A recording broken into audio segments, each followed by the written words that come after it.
start, or rather, first continue. Yes, quickly. Okay. Are you ready? Right, so yesterday I stopped at this point, with my part about radio sensitivity. If you remember, yesterday I talked about development of radiobiological effect in molecular and cellular level, and this is very important. This thing about radio sensitivity is very important for understanding applications of ionizing radiation in food industry and agriculture, and also many other fields too. But especially when we deal with live beams, of course, we shall understand their radio sensitivity to get the result which we like. Well, so radio sensitivity was studied, well, they started studying it in the first years, and a lot of data were collected very soon. This is one example of such data. In this graph, you can see so-called dose dependencies for survival of some animals. In this case, we have here, you see dogs, mice, and rats, yeah? Well, when you increase dose, you have decrease in survival of these organisms from 100% at the initial point and then decrease. It is obvious that when we increase dose, we have a larger dose effect, for example, lethality in this case. But later we can see that this effect depends not only on the dose of radiation, but on many other factors. For example, from this pattern, you can see the type of organism met. Yeah, and for different organisms, for example, 50% lethality is reached at different doses. So we need to understand what influence on radio sensitivity, and maybe we need to find some measures how to measure it. Well, actually, I would say that in literature, you can hardly find a proper definition of radio sensitivity itself. The best that you can find that this is some property of organisms or cells or whatever, which mirrors, like here, susceptibility of cells and so on to damage and action of radiation. Does the radio sensitivity have its own unit or quantity to be measured? Actually, not.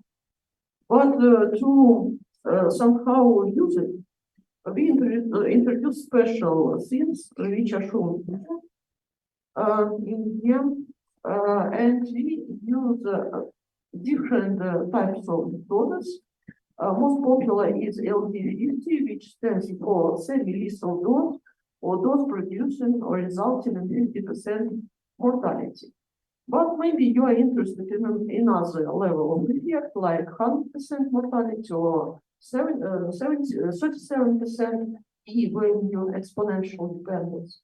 You can find them from the survival curve.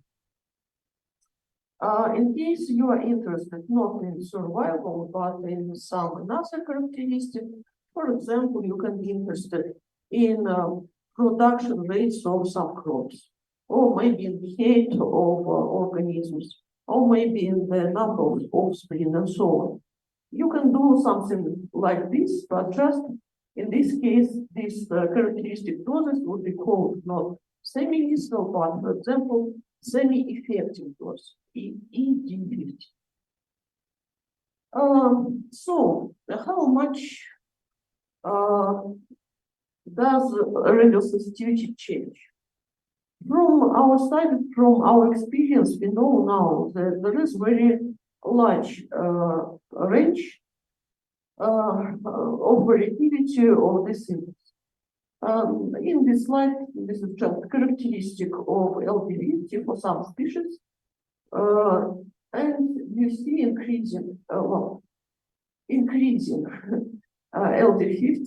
yeah, which means increase in resistance from top to left, or opposite from bottom to top, we see increase of sensitivity. What influence on it? Maybe already from this illustration, you can think that some evolutionary related characteristics influence on radiosensitivity. Really, here it is bacteria. We know one very extremely tolerant type of bacteria called radiodurans. It can withstand huge doses of radiation, survive at such huge doses. Then some invertebrates here, which appeared in evolution before higher mammals or higher organisms, and well, some movements through evolution tree is somehow related to the sensitivity. But actually, of course, it is not as simple. Also, tendency to this dependence is really observed. This is another illustration, more more official, maybe than previous. Well, look what I here. On this X, we have also LD50, same lethal doses. Mind the scale is logarithmic here, and by these bars, values or ranges of this LD50 doses are shown by different groups of organisms. And you can see that again there is tendency that simpler organisms, evolutionary more ancient, show us higher resistance comparing to mammals where we human are also there. There is such tendency, but in some cases, for example, here there are some plants or some stages of plant development which are more sensitive to radiation even than humans, even than mammals. And anyway, there are very large ranges. Of course, there are many species. In general, we say that now we know about, if I'm not mistaken, over 50 millions of species. You from Amazonia side can know better because biological diversity here is especially large. So, of course, inside of this bus, there are a lot of species. Can we somehow understand what really influence on sensitivity? Can we predict somehow the sensitivity? There are different ideas, explanations. All of them are far from full. One of the most important ideas may be like this: that radiosensitivity of whole organism depends on the radiosensitivity of cells which this organism consists of. And if we will think about radiosensitivity of cells, also in textbooks you can find a lot of information about it, pages and pages of discussion, what can influence on cell radiosensitivity.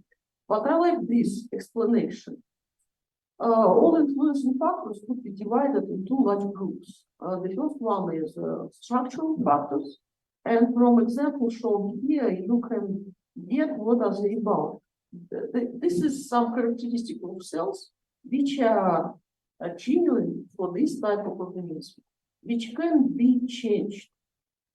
They are natural, they are just typical for this organism, like volume of cell nuclei, number of chromosomes, and so on.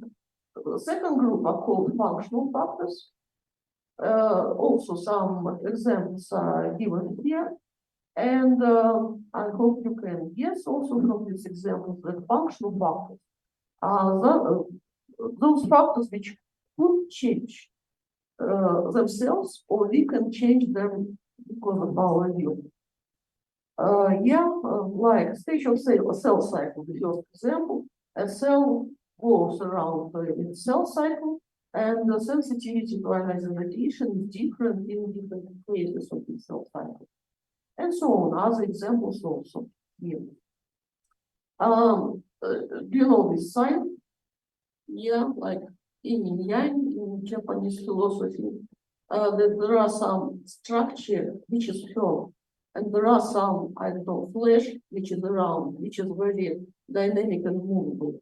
So this division in structural and functional factors look like this also. Some examples illustrating that structural and functional factors are important. Well, so in this graph, we see these points, which every point stands for one of the planes. These are higher planes, so they have a lot in common, not like bacteria and monkey. Yeah, they all are higher planes. Here, point stands for semi-vessel dose for these different planes. And you see those increases, here it's measured in dose rates, just because the experiment was like this, and nucleus volume. So look, when nucleus volume is large, we understand that this is very large target for ionizing radiation. From yesterday discussion, yeah, target principle, very large target, very easy to hit this large target. It means that dose could be low to reach some effect, for example, 50% lethality. Yeah. Then if we decrease volume, dose rate here increases. So this nearly proportional dependence, or very good regression dependence in linear manner is pronounced here and very obvious. So this is illustration how this structural factor, nucleus volume and every type of plants, influence on sensitivity to radiation.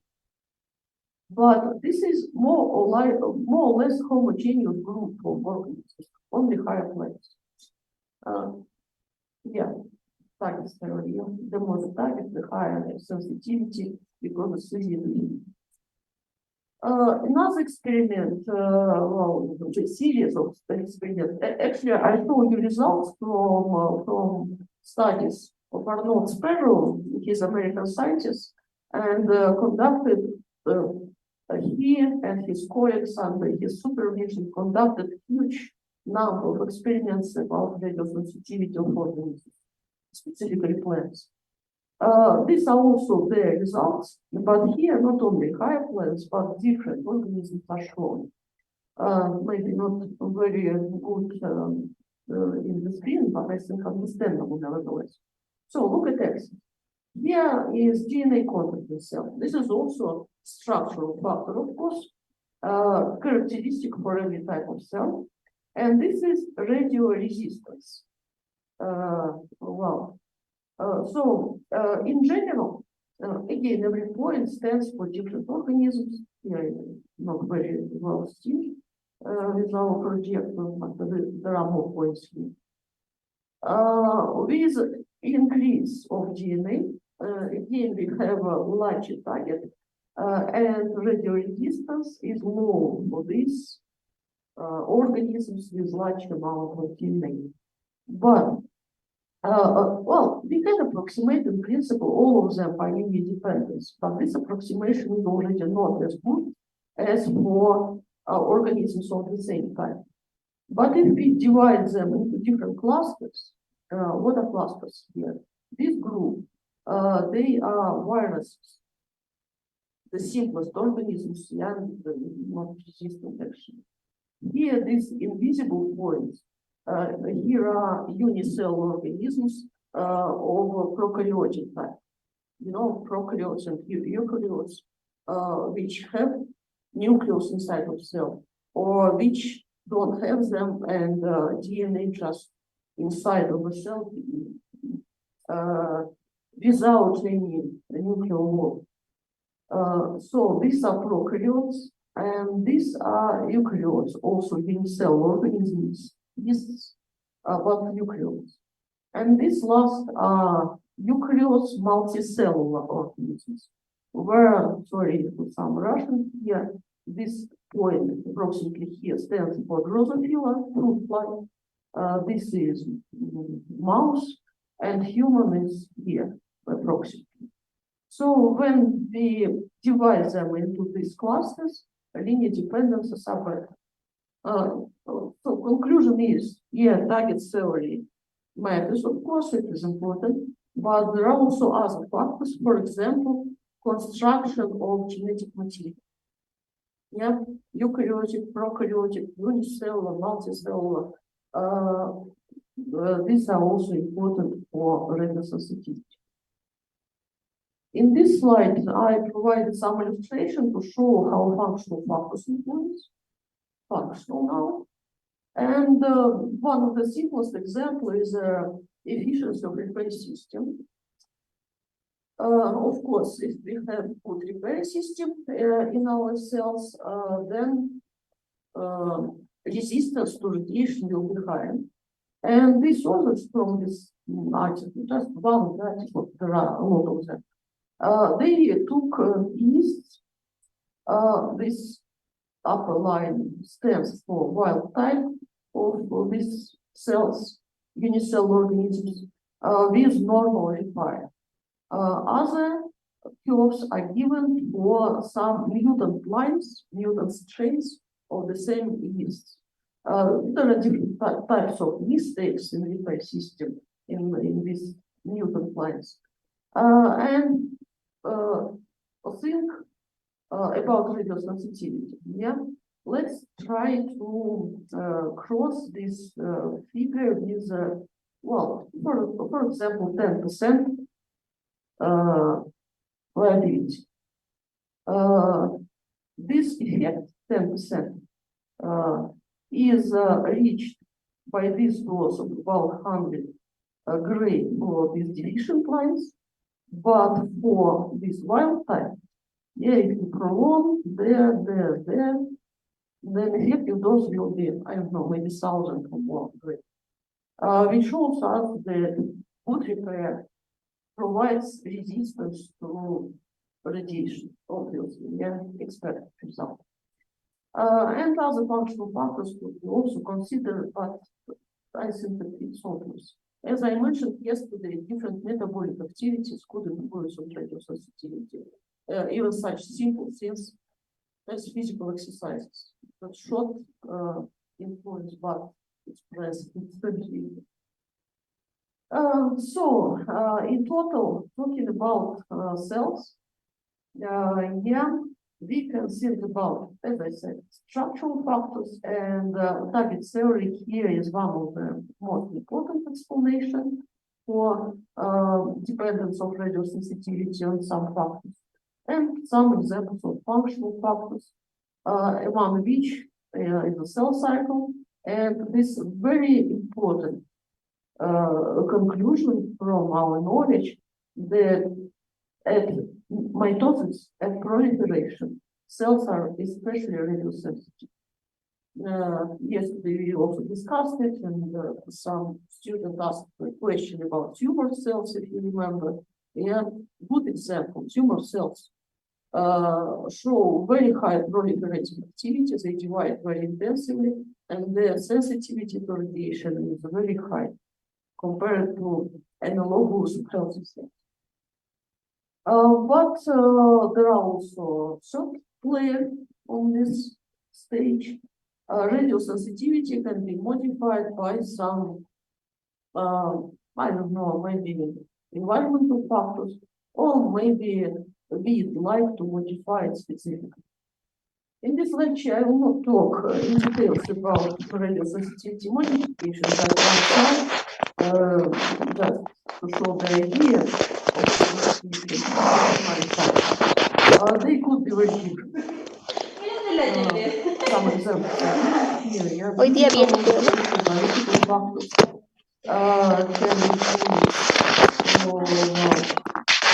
like, yeah, that was one type of radiation.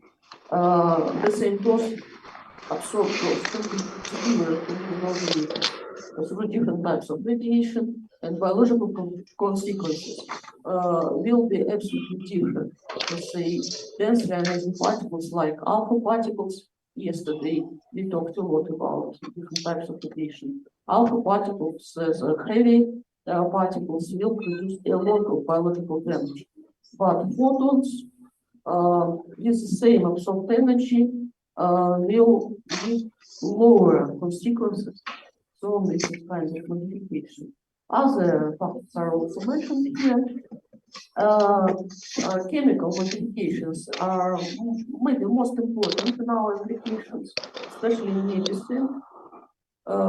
There are some approaches to increase sensitivity of the same tumor cells, for example, to radiation, or decrease sensitivity of healthy cells, applying some modifications. Right, and also biological factors.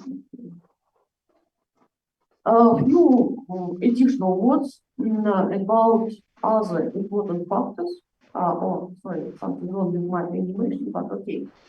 This butterflies appeared earlier than I wanted. Well, let's open everything. Wrong animation. Well, so in all organisms, there are so-called critical organs or tissues. Critical means most radiosensitive. Why are they most radiosensitive? There are two main reasons. First, they are proliferating tissues, like meristematic regions in plants. What is meristematic? These are just parts of plants where it grows. Typically, in plants, the tips of roots, we have meristem there. We have also meristematic region here at the top, which is called apical meristem. And there are some other places where also growth appears mostly. And if we irradiate this point, we will damage it easily, but other parts of plant will be more resistant to radiation. And also from my yesterday examples with that multivertex spines, if you remember, this is exactly this here, that the apical meristem was inhibited by radiation, damaged by radiation. In animals, also there are some positions when we deal with tissues full of dividing cells, like immune tissues. Also, first stages of development of any organism are especially sensitive to radiation. Again, because of fast growth and a lot of dividing cells. And second important factor responsible for these critical organs, this is presence of so-called stem cells or undifferentiated cells. These are like initial cells which give further birth for other types of cells in this organism. If irradiation produces damage in these non-differentiated cells, then possibility of severe damage to next generation of cells is higher than if we irradiate already differentiated, maturated adult cells. They are like embryonic cells, also for tissue. And another important thing that's shown here, this is phase of development. Also, I mentioned already that usually first stages of ontogenesis are especially sensitive to radiation. But here, when we think about different organisms, different plants and animals, we should remember that they have very different ontogenesis. Like, this is both human, and we can say that embryonic period and then baby stages and children, they're really sensitive because they are growing.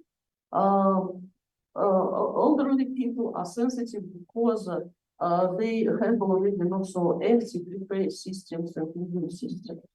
Also functional factors influencing sensitivity. In other organisms, this cycle is very different. And well, here, for example, most sensitive stage is here, caterpillar, because again, this is growing organism. It eats and grows a lot of dividing cells.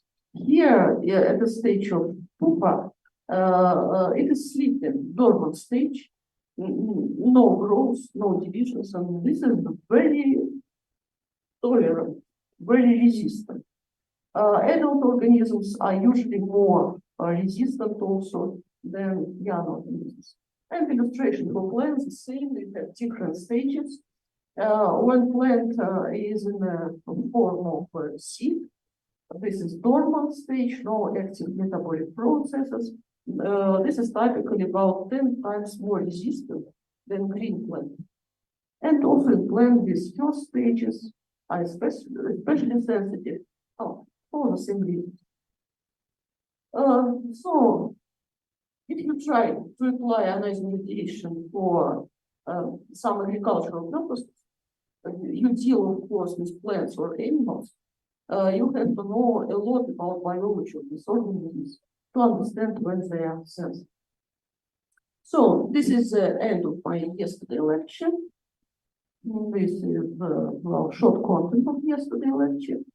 Yeah, and now we will proceed to next. I will open next presentation. If you have, yeah, please help me. If you have maybe question on this part, you can ask.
Okay, thank you. All right. So this, yeah, this is the title of second lecture. And now, with information in mind about biological things, yeah, we can start thinking about application of radiation for our agricultural purposes. In this lecture, we will talk about modification of growth and development. And this modification could be of two types. From one side, we can stimulate growth and development processes, improve them, accelerate them. On another hand, we can inhibit them, reducing these rates. Radiation stimulation, I think it's obvious when we need it in agriculture, of course, we'd like to stimulate our plants for growth, for further, for faster development, for larger harvest, and so on. Can radiation help us? Yes, it's possible. There are a lot of data about such a phenomenon, which is called radiation hormesis. Hormesis, this is phenomenon typical not only for radiation, but also for many other agents, and even for poison. The idea of hormesis is when you apply some very damaging, very harmful agent or factor at low level, low level, then it works as stimulation. Well, a really hormetic effect of natural radioactivity, for example, was well known a lot of years before we discovered radioactivity. Ancient people, and not so much ancient, knew nothing about ionizing radiation and radioactivity, but they really used some effects of natural radioactivity. For example, radon therapy. In ancient times, they just used some waters, some spring waters were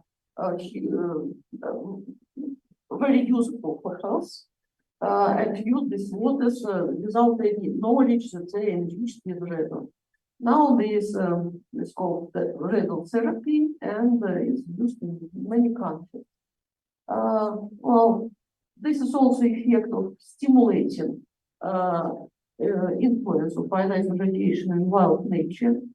This is some territory in Russia where they have thorium at high concentrations in soil, and this plant, moving side, is extremely huge. And these territories, for example, the height of plants is about up to 2 meters, when in the normal conditions it's only 60 centimeters. Just example of this stimulating. And when we discovered the radioactivity, 100 years ago, 120 years ago, in field studies, stimulating effect of radiation was demonstrated. And of course, yeah, this slide is about radiotherapy. Students often ask me about radiotherapy, so I inserted this slide just to demonstrate that radon is really used, and there is a long list of procedures which could be recommended and inspired source. Okay. So how can we use this stimulating effect of ionizing radiation? We can try put some stress on our plants, for example, and under this stress, they will develop faster. Similar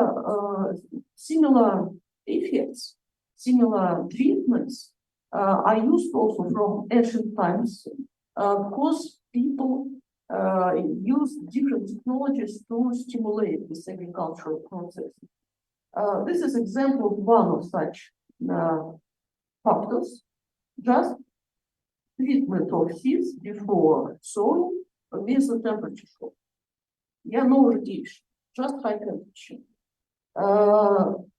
This is a kind of stress which like wakes up these seeds and stimulates their germination and later growth. We know a lot of other factors which could be used for this stimulating impact also. This real historical fact, now it looks like a joke.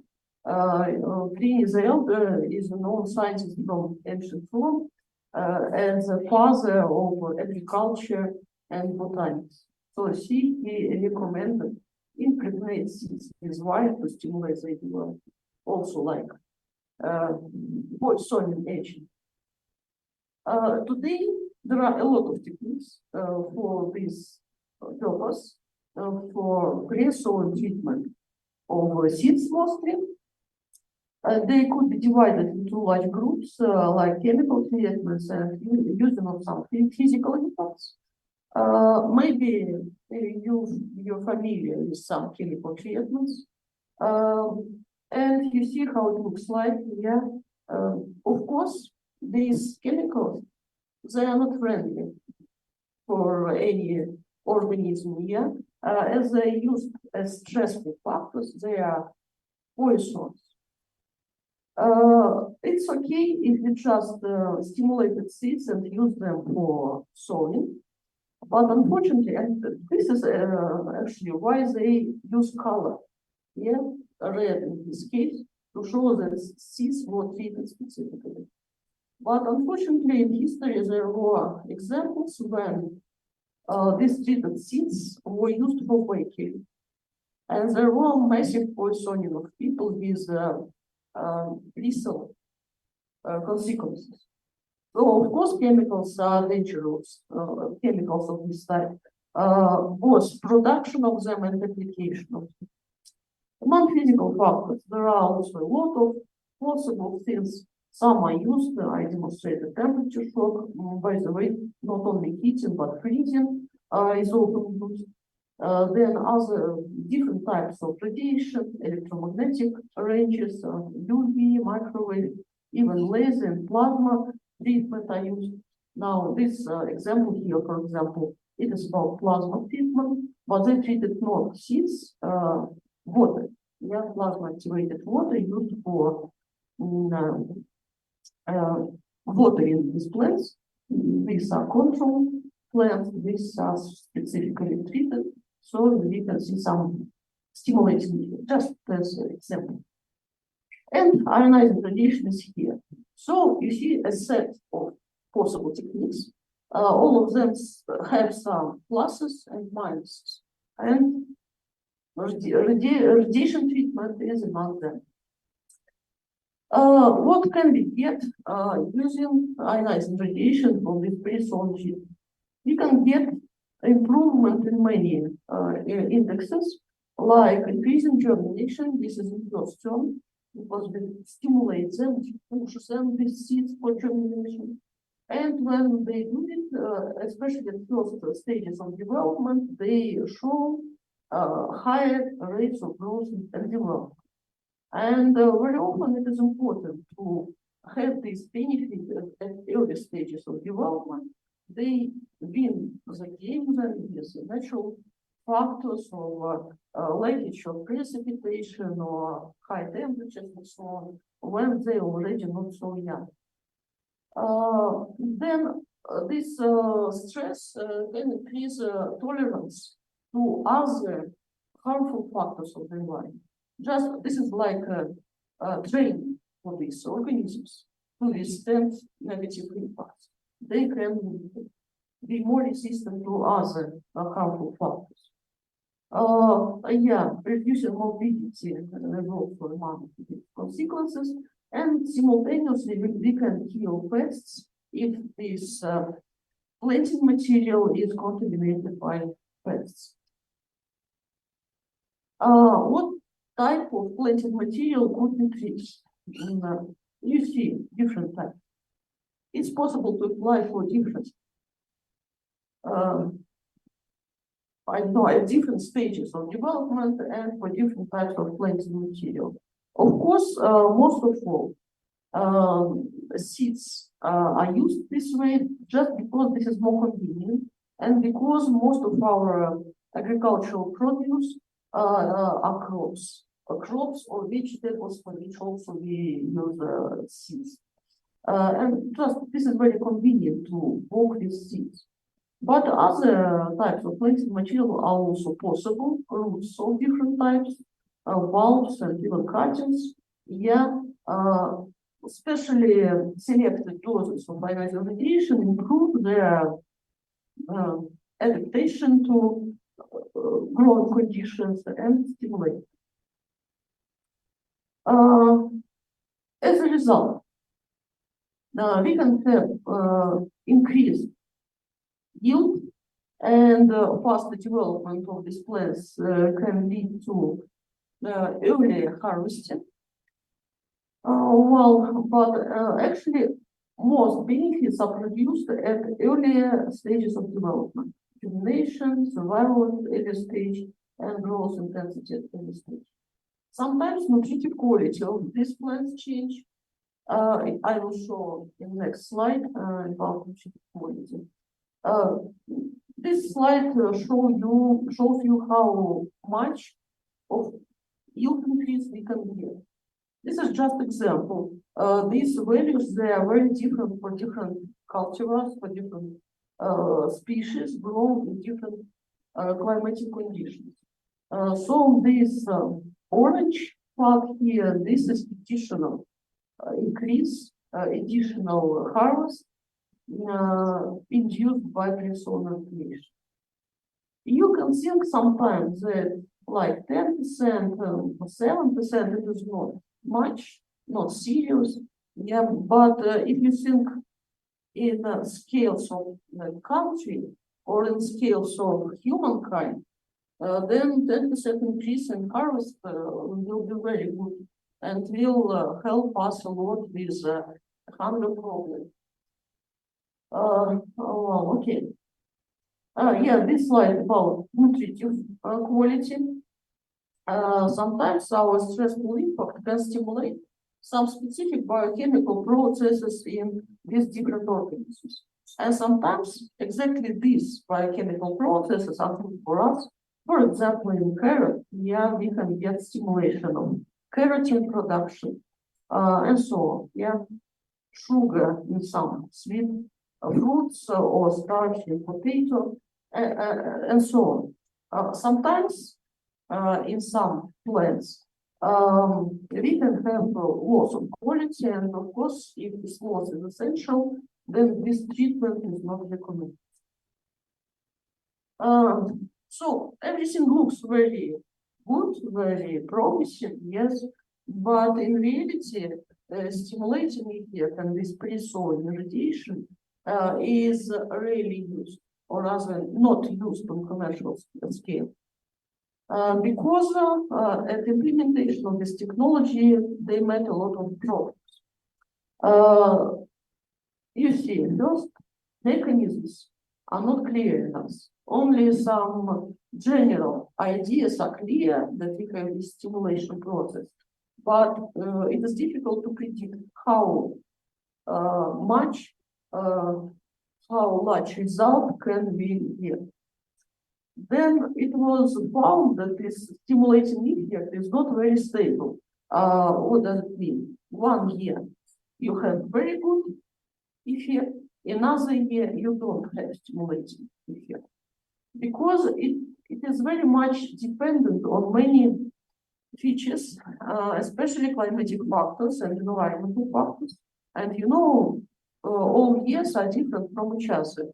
Temperature, humidity, precipitation rate, everything is different every year.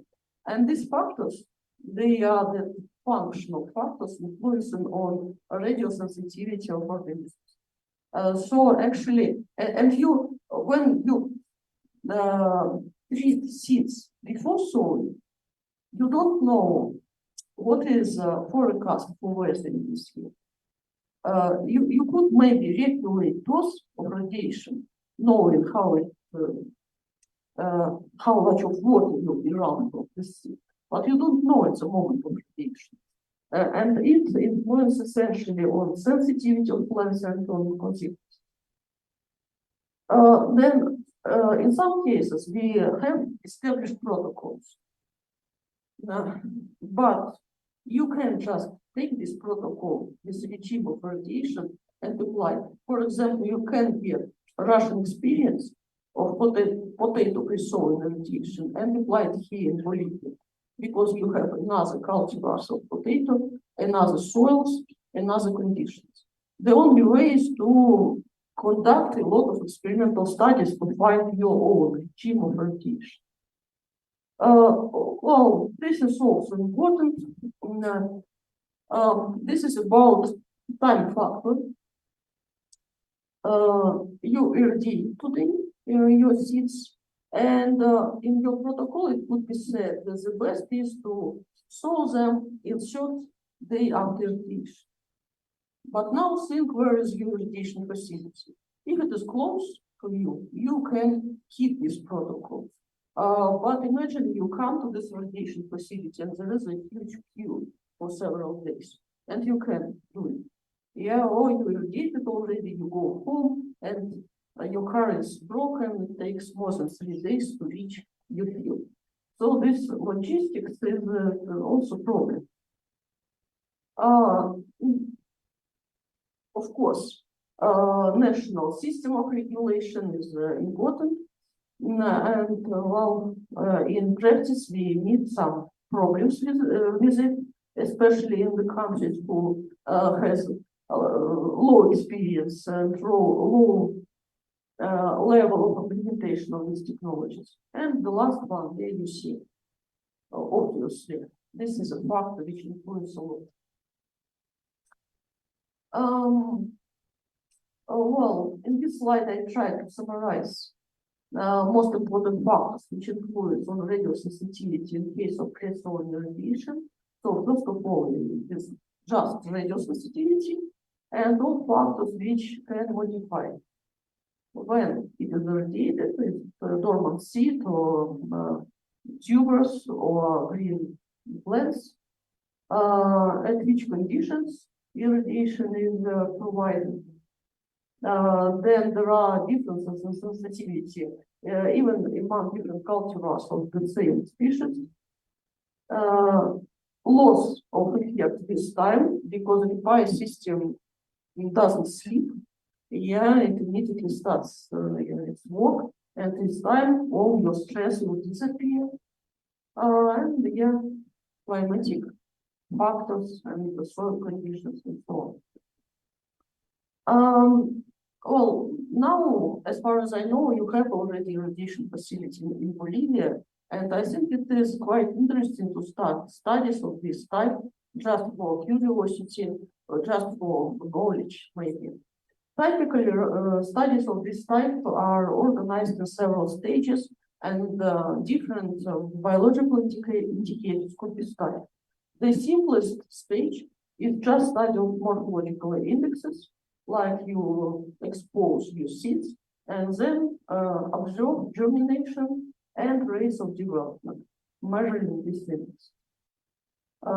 Deeper stage requiring a higher level of knowledge and professionals in biology and molecular biology involves biochemical and physiological indexes study. Also, some examples are given here, and it is already talk about real mechanisms. What influence on these hormetic effects? You can see well here, this is plant, and it is shown that in different parts of plant, you have different processes governed by different enzymes or well, some substances. For example, stem growth is suppressed by increasing gibberellin, such substance, and increased by abscisic acid. In other place, what is it? Oh, here everywhere abscisic acid is down. I think here it is closed. So the same substance can influence in different directions in different parts of place. So you need the deep studies to understand how they interact with each other. Also very popular cytogenetic studies where they just observe how irradiation influence on mitotic indexes, because mitosis means growth. Yeah, dividing cells, dividing tissue. So just this type of studies. All of these are done in laboratory, but when you go out into field conditions, you have an absolutely different environment and need to provide field studies, of course, to better understand what you will have if you start the application of this technology. So this application, which I described, pre-sown irradiation of planting material, is applied, of course, to plants. But actually, there are also there is information that for some animals, stimulating effect is also possible, and in this case, they also expose early stages of development, like piglet, cows, chicken. After proper doses, small doses of radiation can grow faster because this is stimulating here. Here, young fish or chicken, eggs could be exposed, but here fish eggs also exposed, and then survival improves. And well, also another example, just better productivity of hens grown or irrigated eggs. Okay. So next part is about inhibition. Right. So I have time to move on. Yeah.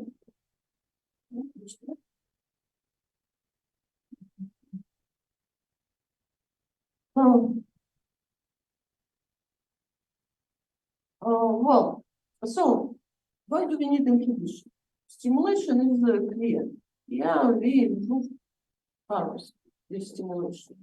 Why do we need inhibition? Answer is we can inhibit something which is bad.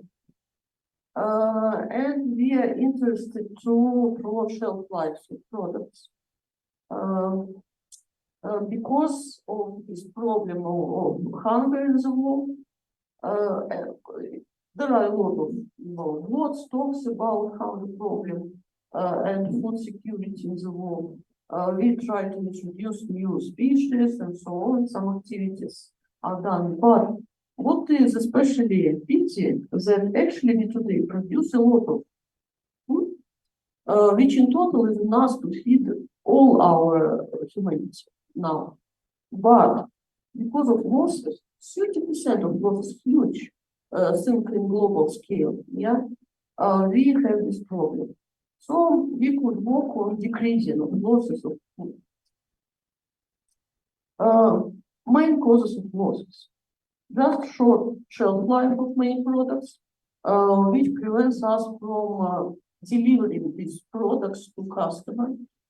Then pests, which spoil a lot of produce, and microorganisms also, microbiological spoilage. So you can guess that we can inhibit all these causes, all these reasons, this radiation, for example. Typical applications of ionizing radiation for these purposes is shown here. This is delay of sprouting, delay of ripening, and also insect control and microbiological decontamination. Now I will talk only about these two things. They are referred to this term, radiation inhibition. Microbiological decontamination and also partly pest control are called food irradiation, and we will talk about it in another lecture. So, sprouting and ripening delay. Everybody, I think, knows what is sprouting, especially pronounced it in potato. After some time of storage, potato sprouts. And it's already not edible, especially if fruits are large already. Losses are especially large, up to 50%. This is not a new problem for us, and of course there are some approaches to beat this problem. If you think you can remember yourself what is practically done to prolong shelf life of potatoes. The first idea is just to keep it at proper temperature in cold, yeah, and this way we will delay sprouting. It is okay for separate, I don't know, people, for individual farmers maybe, but when it is done on commercial scale in huge amounts, for cooling, you just need a lot of electricity, and you will pay large bills. Another approach is just some chemical treatment. It is useful for chemical inhibition. There are special chemicals used for these purposes. How do they work? They are also very damaging. What do they damage? They damage these fruits. And mechanism of action is very similar to radiation action. What are these fruits? These are growing tissues. And again, I will repeat that they are full of dividing cells. These toxic chemicals influence on these dividing cells and just damage them. Okay, chemicals, but everybody understands that it's not very good, because if we have some mistakes in application of these chemicals, we can suffer ourselves. Then, well, you see the simple reader here, yeah? uniform treatment is problematic. Like you have to take this bulky amounts of potato and treat separately, I don't know, every tube to get result. This effect is short because for these purposes, of course, we use non-persistent chemicals. We'd like them to disappear soon because we are going to eat this potato. And effect is short in the absence of chemical making such protein. At production, at application, and at storage of these chemicals, we have risks for human health and for the environment also. And actually, production of chemicals is expensive. You could be surprised, but application of chemicals is more expensive than application of ionizing radiation. So if you compare radiation treatment, you can guess that we talk, of course, about radiation inhibition of protein. Remember that radiation can penetrate very well, and you can treat it easier. You can, I don't know, have these large bags of potato, and gamma rays will penetrate and treat the whole content of these bags. Effect is actually forever, I would say. Radiation kills, it works the same way as chemical, but better. It kills these fruits at the beginning of sprouting, and they will never start sprouting again. So only one application is enough, and there is no contamination of the environment. Couple of examples. So this is experiment done by some research institute in Russia. So look, yeah, these are non-treated, non-irradiated potatoes. These are irradiated. These were stored at low temperatures, and they observed them in 5 months after the beginning of the experiment. So at low temperatures, non-treated potatoes look not as bad, but irradiated looks much better. When they're stored at room temperature, 20 degrees centigrade, well, everybody knows, yeah, what happens. But irradiated potatoes kept at 20 degrees during 5 months of storage look like this. I think it's obvious. The result is obvious. So shelf life is extended. You don't need electricity for cooling. And delay of sprouting means that nutritive elements are served safely in these potatoes, because actually sprouting consumes nutritive elements. Well, I have one more slide, also demonstrating how radiation treatment is effective. I will shortly explain. So here they used doses of 100 and 200 of grains. They treated potato in 15 days after harvesting and in months after harvesting, and stored at different temperatures. And in this balloon, you see the monthly fruits at the moment of registration in percent over the whole weight. At the bottom, I hope you can see the last row. These are non-treated potatoes, and the result is obvious. Their difference doesn't matter. Temperature doesn't matter. Dose doesn't matter. Days after harvesting is not important. Just the fact of radiation application is important. All these are better, yet lower weight of fruits compared to non-irrigated variant. Well, so on this application, Zoe's protein can be applied to any root vegetables, tubers, or clones. And I know that here in Bolivia there are a lot of such proteins. What are there any shortages? any disadvantages. One of the most pronounced disadvantages is like this. When potato is harvested, in this process, it is very often mechanically injured. If you irradiate potato soon after harvesting with these fresh worms, irradiation inhibits immune system of organism, and they could be contaminated with microorganisms, and spoilage will be high. But decision of this problem is very simple.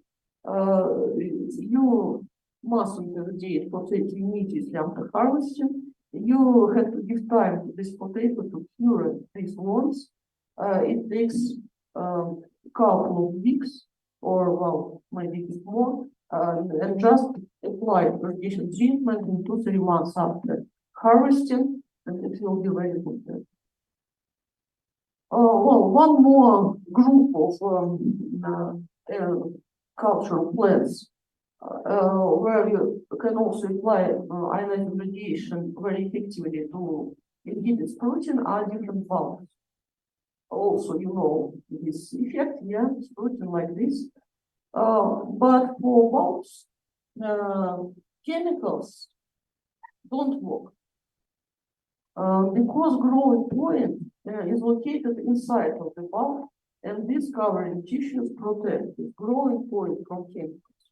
So it's absolutely non-effective to apply chemicals in this case.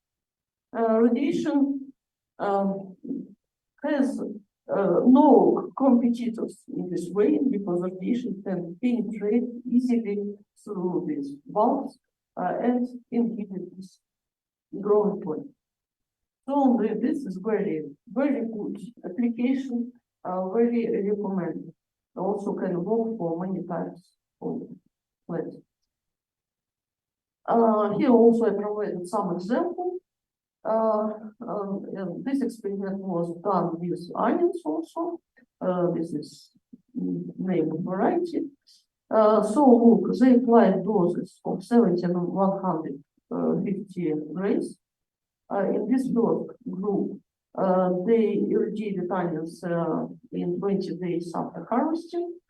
And then what happened? This is control, without irrigation, and sprouting appears after some time, reaching 100% of bulbs. Give sprouts in February. This is, June harvesting. But in irrigated plants, nothing, just zero fruit. Doesn't depend on those. In second part of the table, treatment was applied in 3 months after harvesting, and it influenced, because growing point was already evaluated. It was already in progress in 3 months. Still, application of ionizing radiation was better than in absence of this treatment. But this just illustrates the reachings and protocols of treatment must be developed properly. Well, one more application of this type is delay of ripening. Ripening is a biochemical process, and the matter is biochemical since biochemical processes are quite resistant. So to inhibit ripening, we need large dose section. Decrease in ripening is interesting for us for a special group of produce like fresh fruits. A lot of tropical fruits produced in some regions, but consumers are far from here, like Russia, in north far from here, from Bolivia, for example, or United States, which consume a lot of fruits, or other European countries also. But delivery takes time, and a lot of these produce spoiled and lost. How to stop them from ripening? Next slide, I will also show a lot of possible technologies, but the radiation is also among them.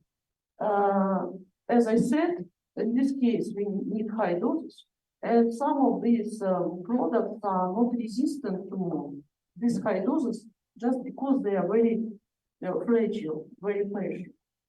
Nevertheless, for some of them, ionizing radiation is required. So this is this table. I'm not going to discuss the full table, just example that there are many types of treatment to prolong shelf life and stop ripening. They have their benefits and their limitations. Yeah. For example, well, ethylene here is one of the most popular chemical which is used for prolonging shelf life. Yeah, it is said here that it triggers ripening process also, but there are drawbacks. Need optimum concentrations. It's difficult to keep this optimum storage conditions of specific drawbacks. What about the radiation? Also effective in inhibiting protein and recognized in the safe process. What are leakages? Large capital costs to construct a radiation facility. Then lack of harmonization of regulation laws. Yeah. Low consumer acceptance, radioactive. Stupid when economy suffers. So, nevertheless, there are types of fruits which are treated with ionizing radiation for this examples. And yeah, problems which we meet at application of this process. Again, we have to find the best dose, necessary dose for this case.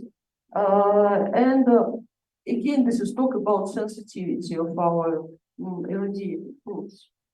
Well, yeah, depends on growing or harvesting conditions. Just presence of, well, wet weather can increase sensitivity of harvesting material. Some plants are very sensitive, and this treatment is impossible for them. They will die, they will fall apart after doses of radiation. This problem is caused by uneven ripening of fruits. When some are still green and others are a bit maturated, their sensitivity is different. So it influences the result, general final result. Sometimes we can have losses of some valuable substances, nutritive elements, but it's sometimes it depends. So one of the common problem is changing pigmentation, coloration. This pigments are sensitive to radiation, and these fruits could be unusual color after this treatment. So they are safe absolutely, but customers will not choose them on market. Also, there is a process of softening of fruits after such radiation, and it can also put limits. To overcome, we just need to know exactly what are proper doses and proper regimes of treatments. All right, and in this table, there are some examples of doses for these different applications. Yeah, like stimulation, protein delay, and here is the ripening delay. So stimulation. For this, we need the lowest doses. Yeah, only low doses with the principle of Cornelius. Low impacts improves some processes. For inhibitory processes, we need larger doses, and here structure is qualifying. Next level of doses, ripening biochemical processes are resistant. Here we need high and high doses. But everything depends on sensitivity of plants. Like if we compare, I don't know, potato, for example, here, and carrot here, yeah, even for stimulation, they need very different doses. And the same result, but sensitivity is very different. Well, if you're interested, you can find a lot of information in the internet. You can look for scientific articles, of course, in journals. But one of good popular resources with proven information are this bulletin of IE, and not only about stimulation or inhibition of growth processes, but many other applications of nutrition and nuclear technology. So this is short scope of this topic. Yeah, and we are now here.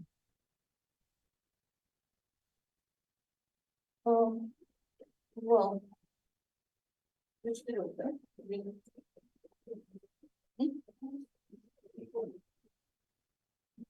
Да.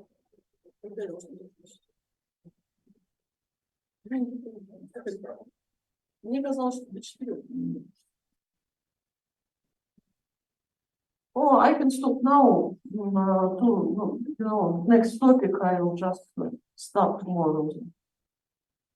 Okay, maybe you have questions. Everything is clear. It's so simple. Okay, then thank you. Let's wait.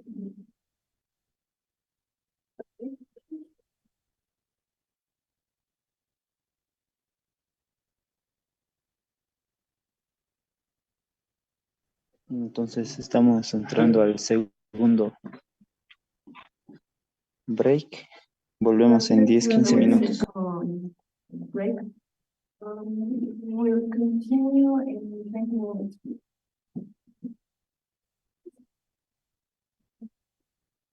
Recording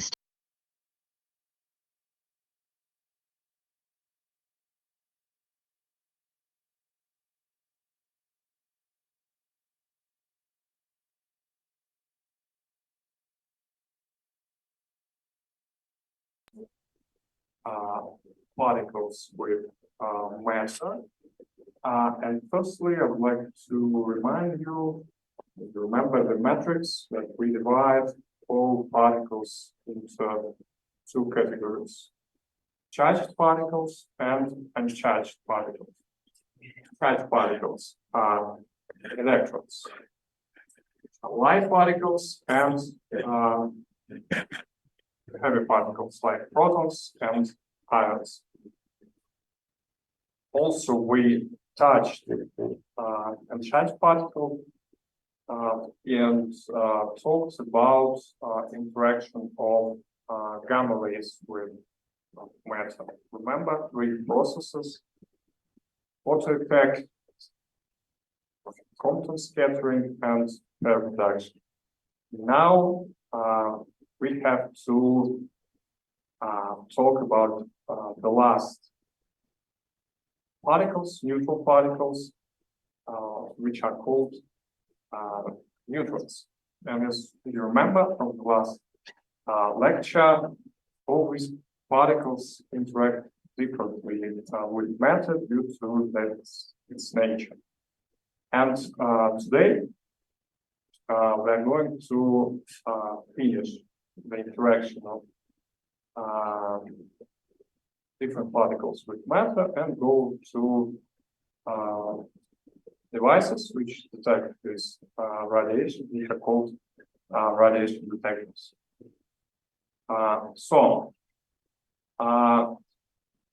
Neutrons, as you remember, have zero particle charge. That's the name. And the main difference between neutrons and other particles that their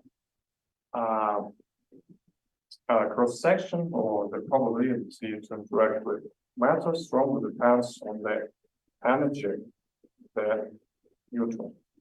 That is why it's very important to divide neutrons to different categories depending on their energy. And as you remember, neutrons are neutron particles, and in order to ionize the matter, they do it indirectly. They should create the secondary particles. And here, this, if you want, a typical fate of neutrons, all neutrons originally are born like fast neutrons. Yeah? We have to somehow characterize our neutrons. And we characterize them by energy. And the simplest characterization is divide them into two categories: fast neutrons and slow neutrons. From the detection of the neutrons, that's the route and the most simple way to distinguish between neutrons. And there is some limit, which is called cadmium cutoff, which is really a rough estimation that shows that all neutrons which have the energy more than half of electron volts are considered fast neutrons, which are lower, they're considered slower neutrons. But actually, it's one of the simplest characterizations. Actually, there are more neutron categories, and I will show them on the next slide. So, in order to understand, all neutrons are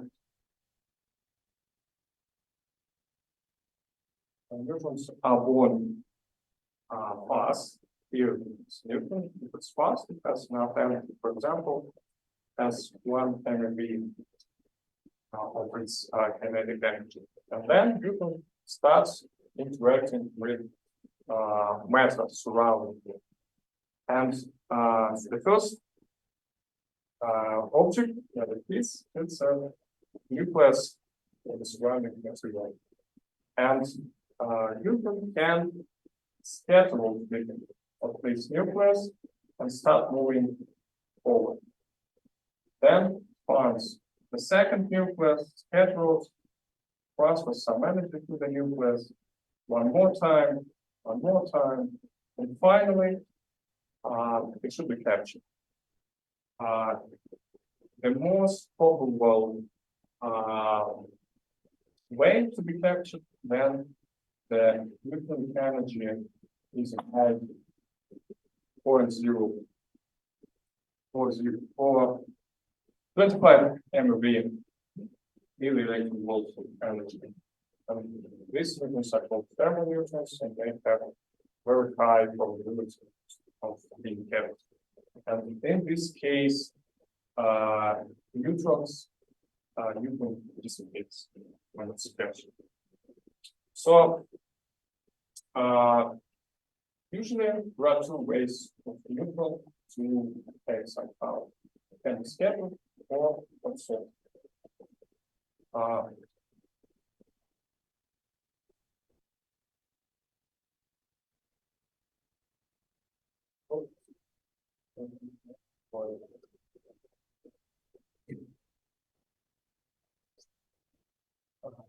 Thank you very much.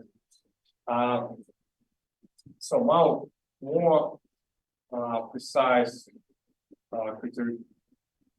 division of neutrons by energy. You can see here in this table, we have first of all neutrons with energy less than this value, 25 MeV, which neutrons are called cold neutrons, and they are pretty small. Thermal neutrons, why we call them thermal, because they are thermalized with the surrounding materials, have the same energy and temperature that they atoms of the surrounding. There is also the thermal neutrons, cadmium neutrons, slow neutrons, like this region, there are also resonance neutrons, which have energy is region from about 10 eV to 300 eV, and intermediate neutrons, and of course, neutrons with energy like this 3.1 MeV to 20 MeV, and relativistic neutrons with energy smaller than 20 MeV. But this, frankly speaking, quite rough categorization of neutrons, because in some literature you find different energies, different names of these neutrons, but basically I use this table. I'm talking about behavior neutrons and how they interact with matter. You can see a typical graph in here. You see bars. That's the unit of neutrons cross section and Newton energy. You can see that the cross section has decreasing in this energy region, then is wide as a horizontal part, and then has some peaks in the spectrum for some elements. And you can see here different elements: water, iron, and aluminum. And here, this line shows the thermal energy threshold, 25 MeV of energy. And here you can see decrease is inversely proportional to the velocity of the neutron, and these peaks are called resonances. A sharp decrease in or increase in cross section due to in some energy regions. This thing can be very useful in some applications. You can see the values for these materials, and I just showed in this graph show that the cross section for different elements differs significantly. There are several types of interaction of neutrons with matter. As I said, it can be scattering or absorption. If we're talking about scattering, there are two ways to scatter neutrons.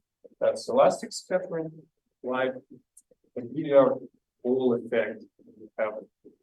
If we play billiard, you will hit one ball and then pause and transfer some energy to the other. And this process, the kinetic energy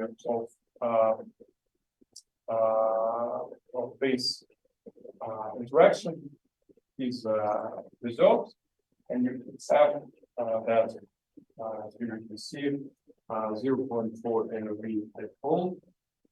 Energy of the neutron is divided between the energy of scattered neutron and the inverse.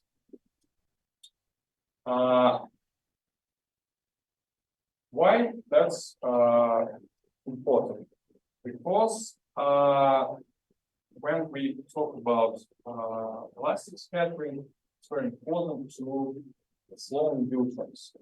And we use materials which are called modulators, such as water, paraffin, plastic, and graphite, for example, that have light elements which can sufficiently slow neutrons during interactions. Why we use light materials? If you look at this picture, that's a simplified version of interaction of recoil of elastic scattering. We have any kind of neutron. Here's a nucleus, which is actually at rest, it's called the target nucleus. We have, of course, a scattered neutron after the interaction, and the nucleus gets some energy and it's called the nucleus recoil. And the most amount of energy is transferred to the nucleus. You can see here that just list some formulas in order to just show you a simple question showing that the energy of nuclear recoil is equal to this equation where R the atomic mass and theta is the angle of scattering energy of the coil and EM is the energy of the original energy of the entire unit. And if you look at this formula, you see that the energy of the recoil going to the maximum where the cosine is equal to 1. Yeah, and that happens when you have a hadron collision when the angle is actually 0. In this case, if you equal this to 0, you can see that the maximum energy can be transferred using this question. And here, some examples of elements which most common moderators here: hydrogen, helium, carbon, as I said, here you can see the ratio of energy transferred to the coil. So the second process is called inelastic scattering. In this case, not all the energy is divided between not all kinetic energy divided between the scattered neutron side nucleus, because we have some energy that goes to the excitation. And we have, for example, the same neutron with one MeV. We have a scattered neutron with energy 4.5 MeV, and we have the energy of the nucleus about 0.3 MeV, and the 4.1 MeV of energy went to the excitation of this nucleus. Basically, inelastic scattering is characteristic for elements which have high Z number and for high energy. Here you can see the example of the cross section, the energy of Newton, the cross section, and you can see that this is a theoretical process. For example, for fermion 56, we have this area, this cross section, inelastic scattering. This process is a threshold process because we have a minimum amount of energy which is required to decide the target molecule. Now we can talk about some processes which are happening in neutrons absorption mechanism. We talked about scattering, now we're talking about absorption. Why absorption is so important?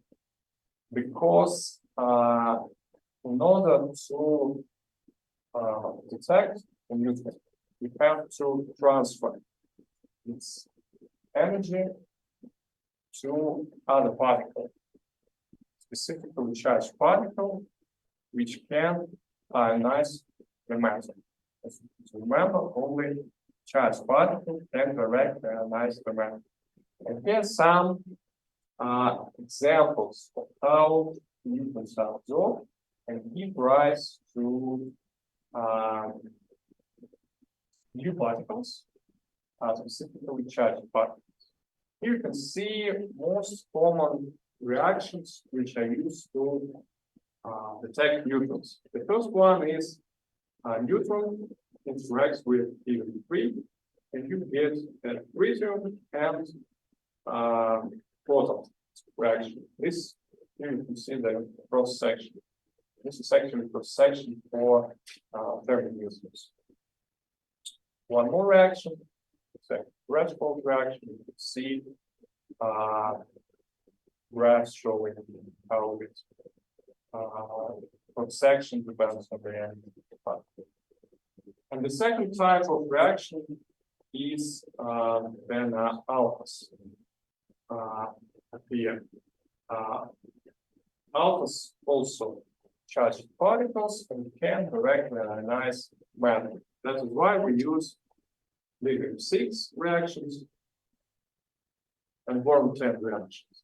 Here we can get also tritium and helium, which is alpha particle, or here lithium decided and helium-4 alpha particles. So here cross section for thermal neutrons.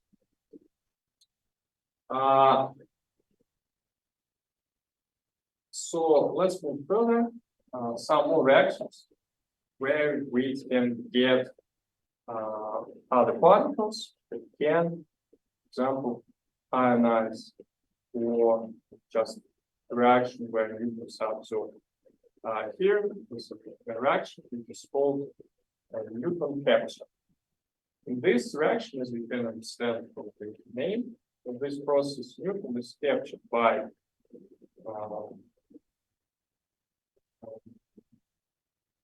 some atom. Basically, this is reaction for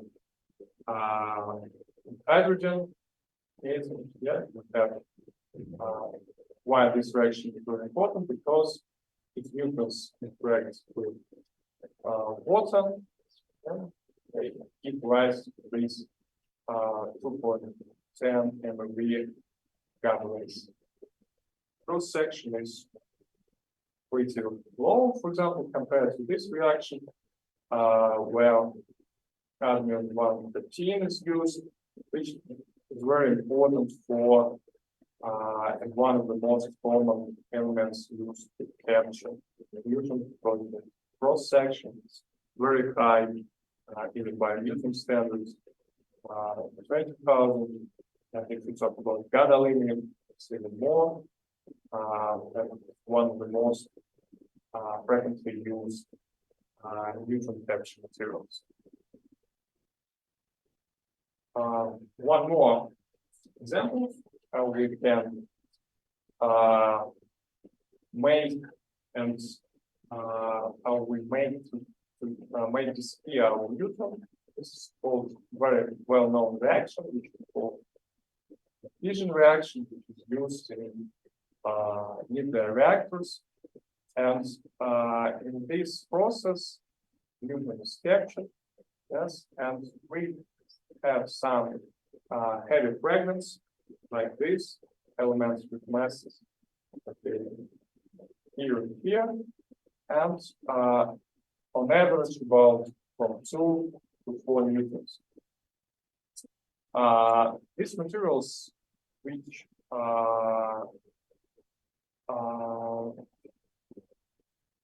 tend to capture neutrons and produce more neutrons and fission fragments are called fissile materials. And the right example of this fissile isotopes, which are uranium, uranium 5, plutonium, and so on.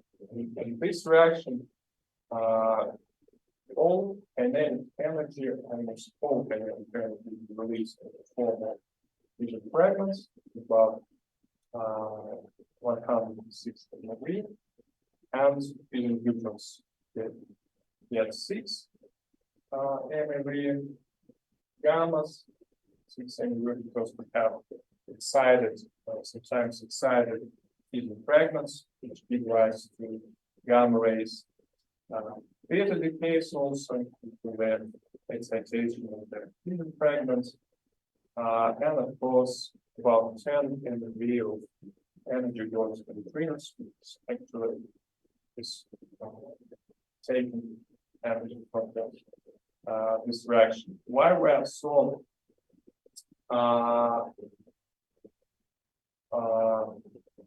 okay, just some exotic reaction can be used also when we have, for example, two neutrons.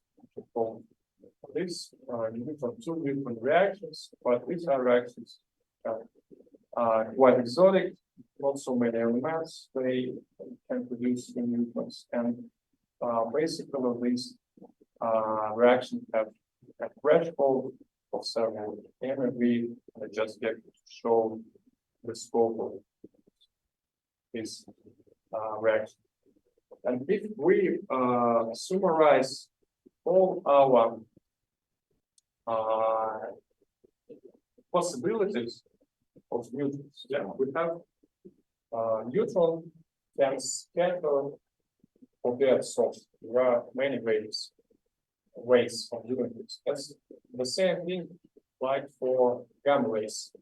You have a cross section, a total cross section, which really is the sum of all cross sections and possible ways of interaction. For example, there are two scattering cross sections, inelastic scattering. We have absorption cross section, capture, fission cross section, fusion cross section, and the total for a given nuclide is the sum of all individual cross sections for that nuclide. You have to summarize for scattering, elastic or inelastic scattering, and so on. To summarize all cross sections, in this case, we will get the total cross section. And the total cross section is very important in the same way like for gamma rays, because we have and get the microscopic cross section, which is similar actually to the linear attenuation coefficient for gamma rays. And you can see that it's also in the unit source in gross centimeters, and for some and with the actually the concentration atoms express centimeter. And the microscopic cross section actually is the probability per unit path length that the neutron is removed from the beam. You have a narrow beam of neutrons. Some of them are scattered, some of them are absorbed. So you have the same exponential equation. So I think we covered all ways how neutrons and how particles interact with matter, and we can go to radiation detectors. Just to remind you what we can how we detect particles. We have some material, we have an ionizing particle. And in order to detect this particle, the only way to do it is to calculate the energy losses of the particle in the detector. And when the particle passes through the metal, specifically charged particle, its energy losses can be divided into several categories, but the main category is ionization, and we have ion and electron pairs on the track, along the track of passing through the metal particle, and excitation when you have when some atoms with their interaction with particles with the atom can go to the excited state. And the third channel, which is used to where energy can be lost as well, is heat. But actually, heat is almost impossible to detect in conventional detectors. There are some types of detectors which are called bolometers. They operate at millikelvin temperatures, and they can detect vibrations of crystal lattice in the form of phonons, and this heat can be detected, but it's very sophisticated technique and done in some special experiments. And if you summarize all these three channels, you will get a actual signal, measurable signal. And the task is to measure. There are some other mechanisms, for example, Cherenkov radiation, transition radiation, Bremsstrahlung, but not talking about these three mechanisms. So,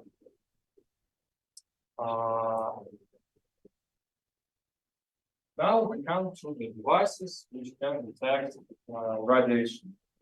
There are a lot of types of them, and as you understood from the previous slide, we have to measure two things. The first thing is to measure electrical signal, and the second one is caused by ionization. The second one is to measure light, which is produced using the excitation. And if we call about ionization, there are several types of detectors. Some of them are called gas field detectors. You can see the ionization chamber, a functional counter, Geiger-Müller counter, and if we are talking not about gases, but about solids, we can have semiconductor detectors. If we are going to detect excitations, we need scintillation detectors.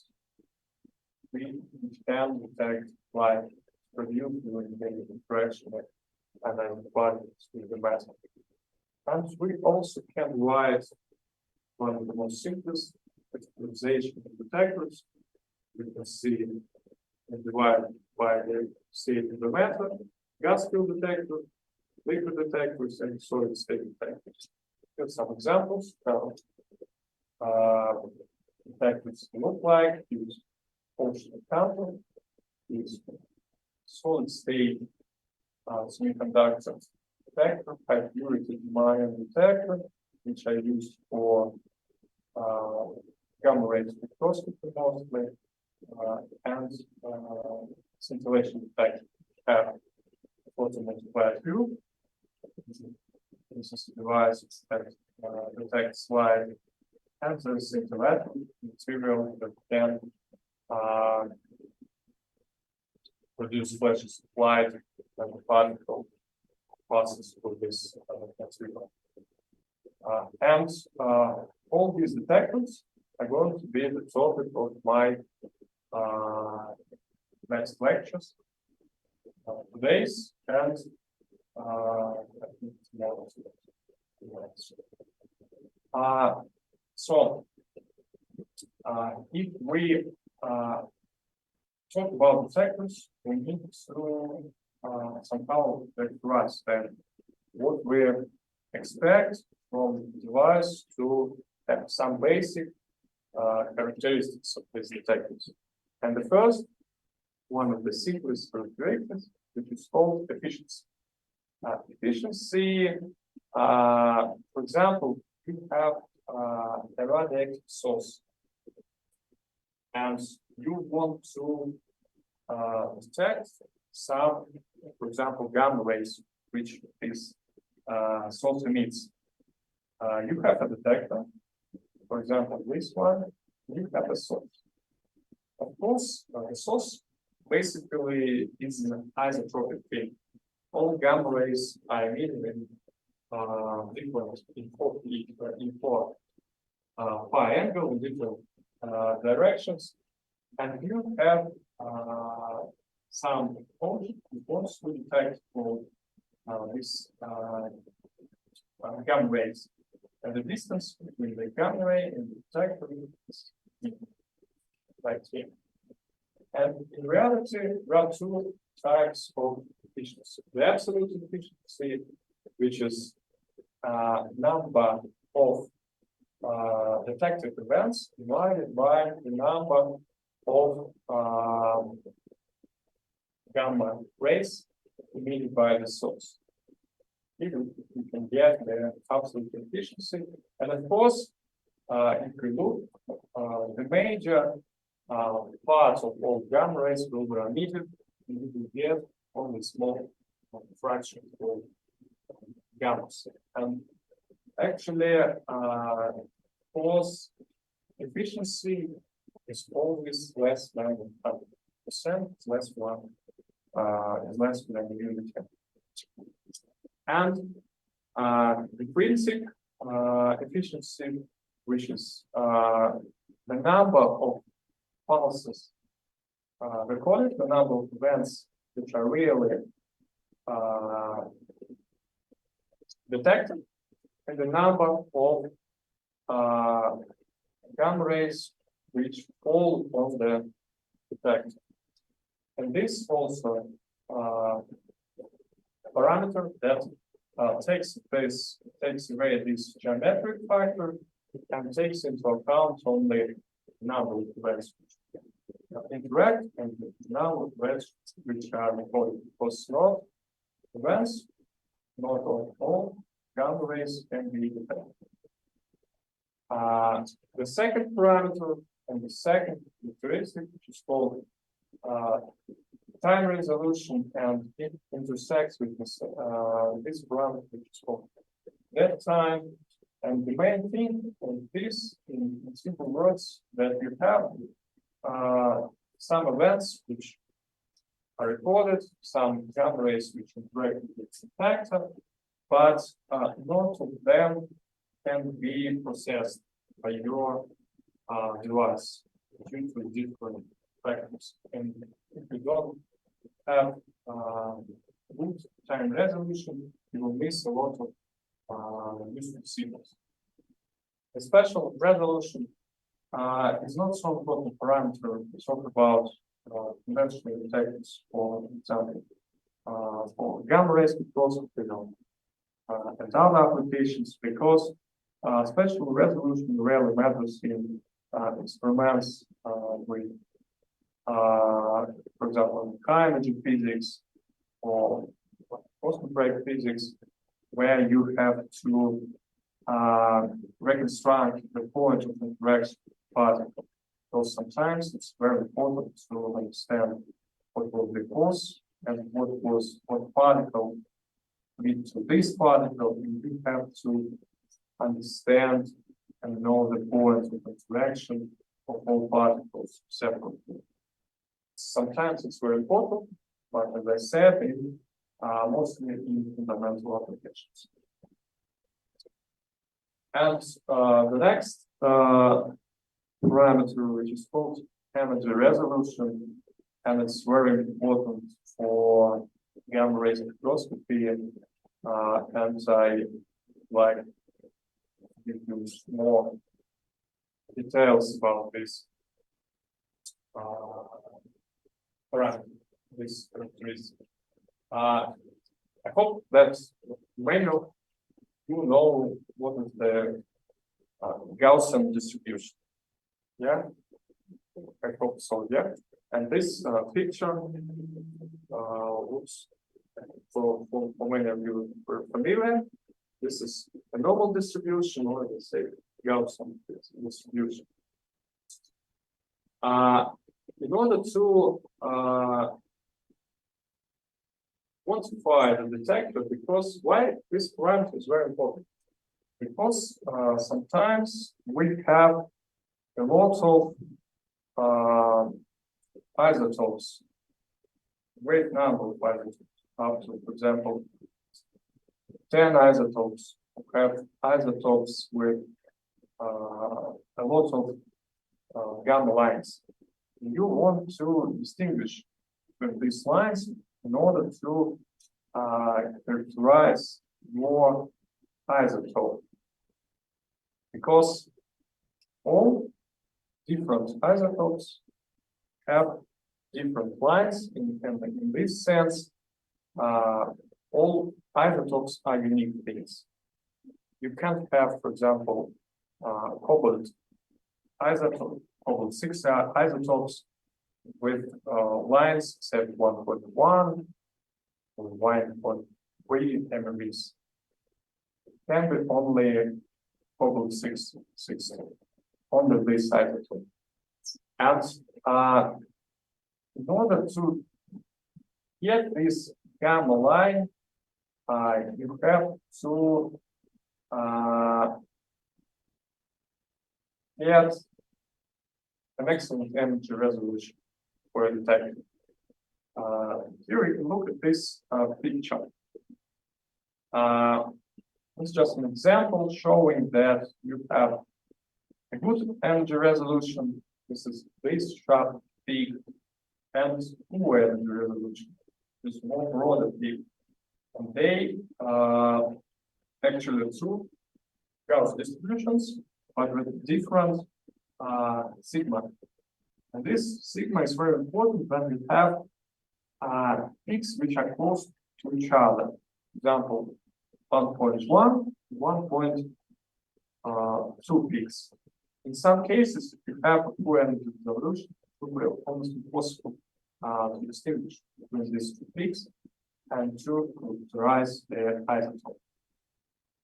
And here is more couple of more words about this energy resolution. How to get it? Energy resolution R stands for this. It's just the ratio between sigma and the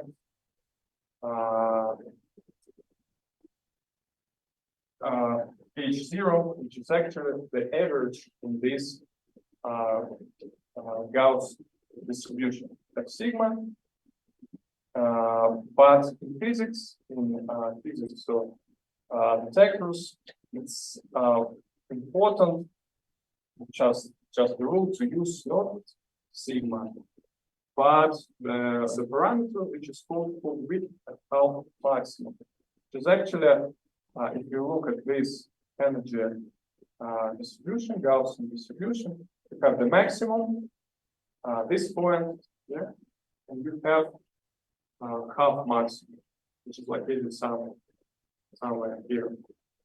And if you derive just from the Gaussian distribution, you will get that all times this width as half maximum will be 2.35 sigma.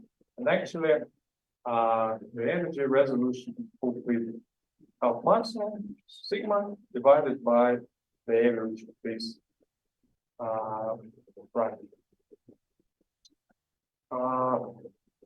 I can now skip this explanation because I'll come back to my further explanations. And now we get acquainted with all basic technical characteristics and can move to the process, which is called ionization. Yesterday, I gave some details about how particles, specifically charged particles, interact with matter.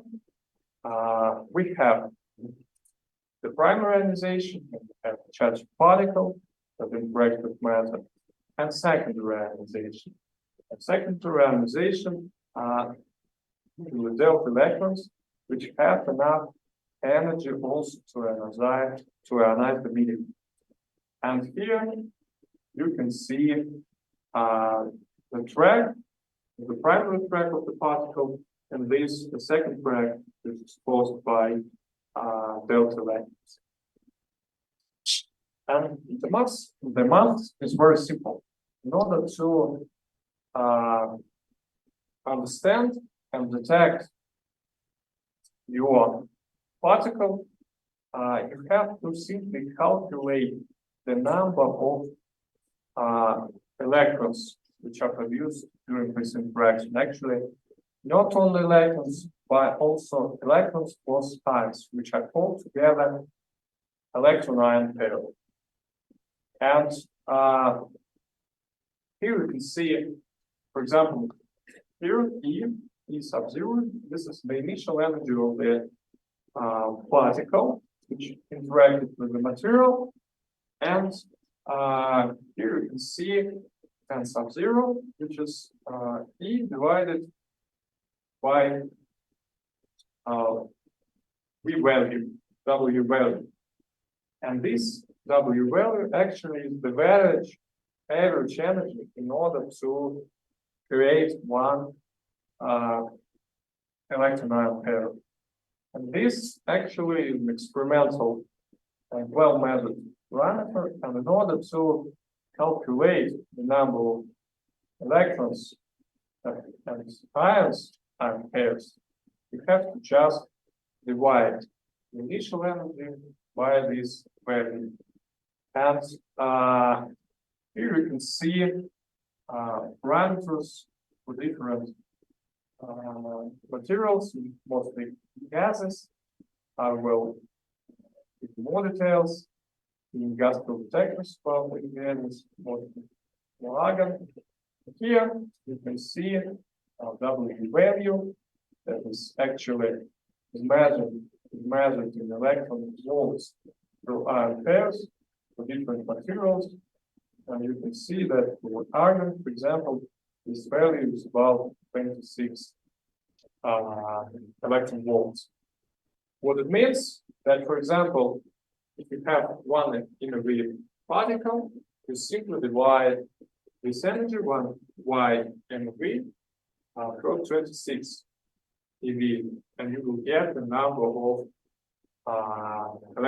electron-ion pairs.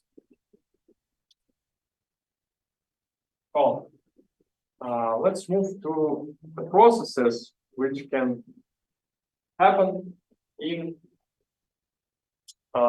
gases when their interaction and the ionization takes place. For example, that's a very simple picture that we have electrons and ions. Actually, of course, when it's ionized, you have some number of electrons, the same number of ions, but not of them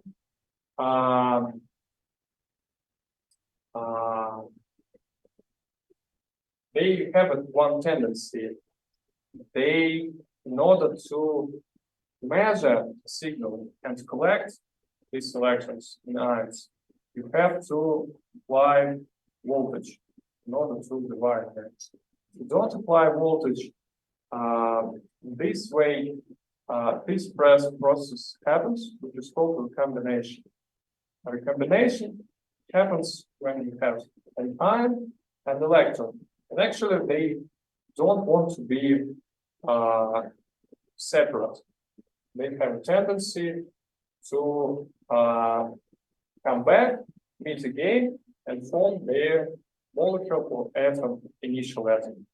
This is called recombination, and this is a very bad process for radiation detectors because in this case we lose some signal.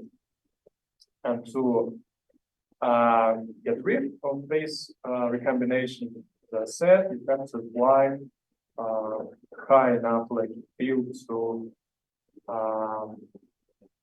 force electrons escape from this ion. The second process, which is can happen also, which is called charge transfer. For example, we have a positive ion that meets neutral gas molecule or atom, and during these interactions, the change of charges happens. That's the role these ions and molecules reverse. One more process which is very bad for radiation detectors, which is called electron attachment. And you have electronegative molecule or atom, which can attach some electrons. And in this case, electrons are lost. We have a negative ion is actually not can be utilized for our detector. And it's the most important thing for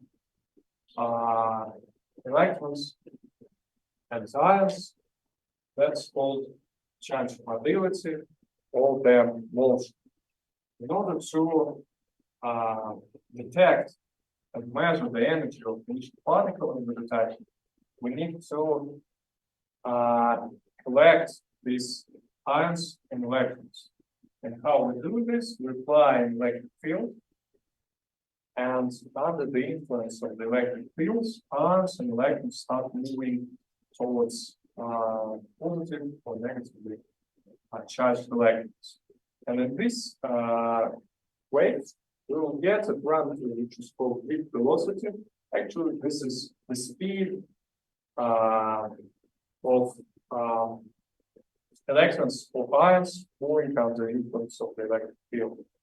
And this parameter solely depends on the electric field strength and the parameter which is called mobility. And if we talk about gases, pressure of gases, because more molecules, you have low velocity. That's inversely proportional to the pressure in the gas. And here you can see just some examples how the drift or the drift velocity of electrons depends on their so-called reduced electric field strength, is actually the ratio in electric field and pressure. You can see that the drift and decrease and decrease and decrease, example for different substances, it behaves in different way. And one more thing,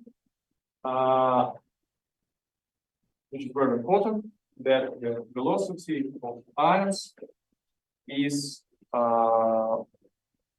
much worse than the velocity of electrons, and the difference that electrons are much lighter particles than ions, and these different masses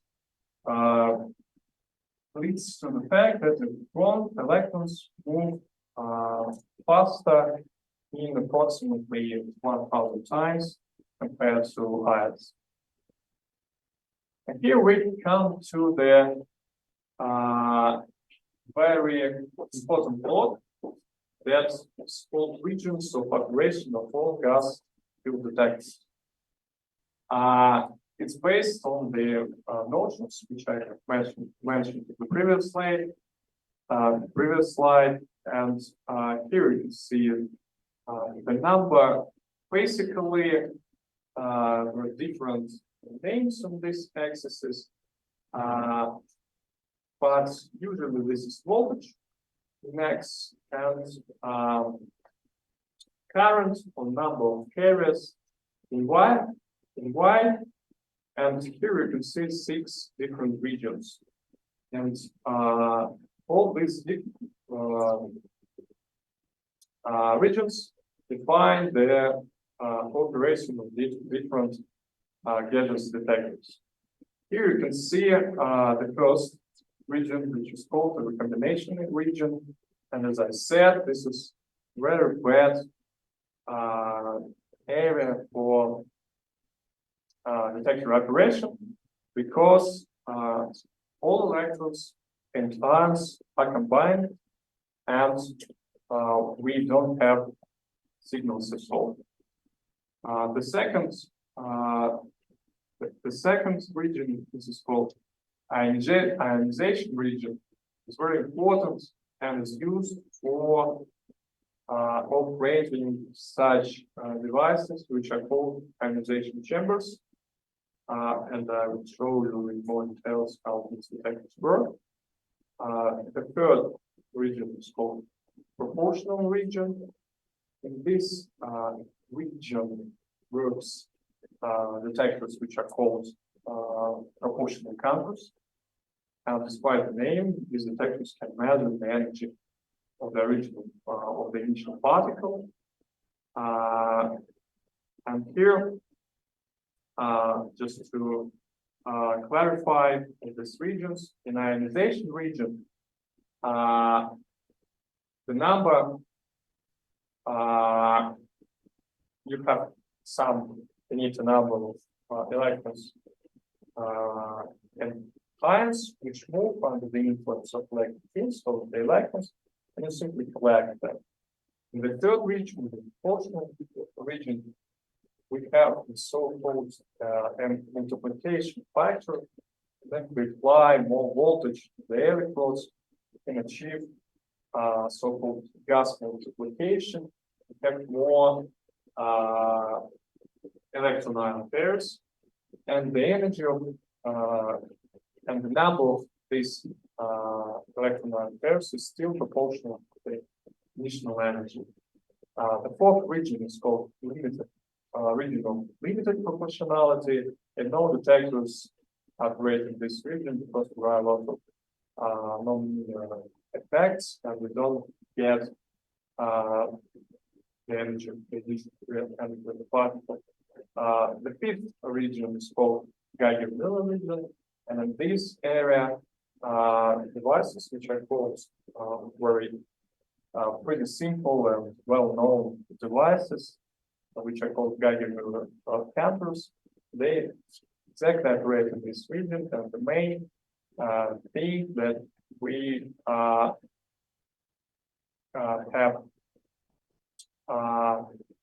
a strong amplification of the initial signal, but can't get the amplitude or the energy of the particle, and only can detect the part of the initial expression.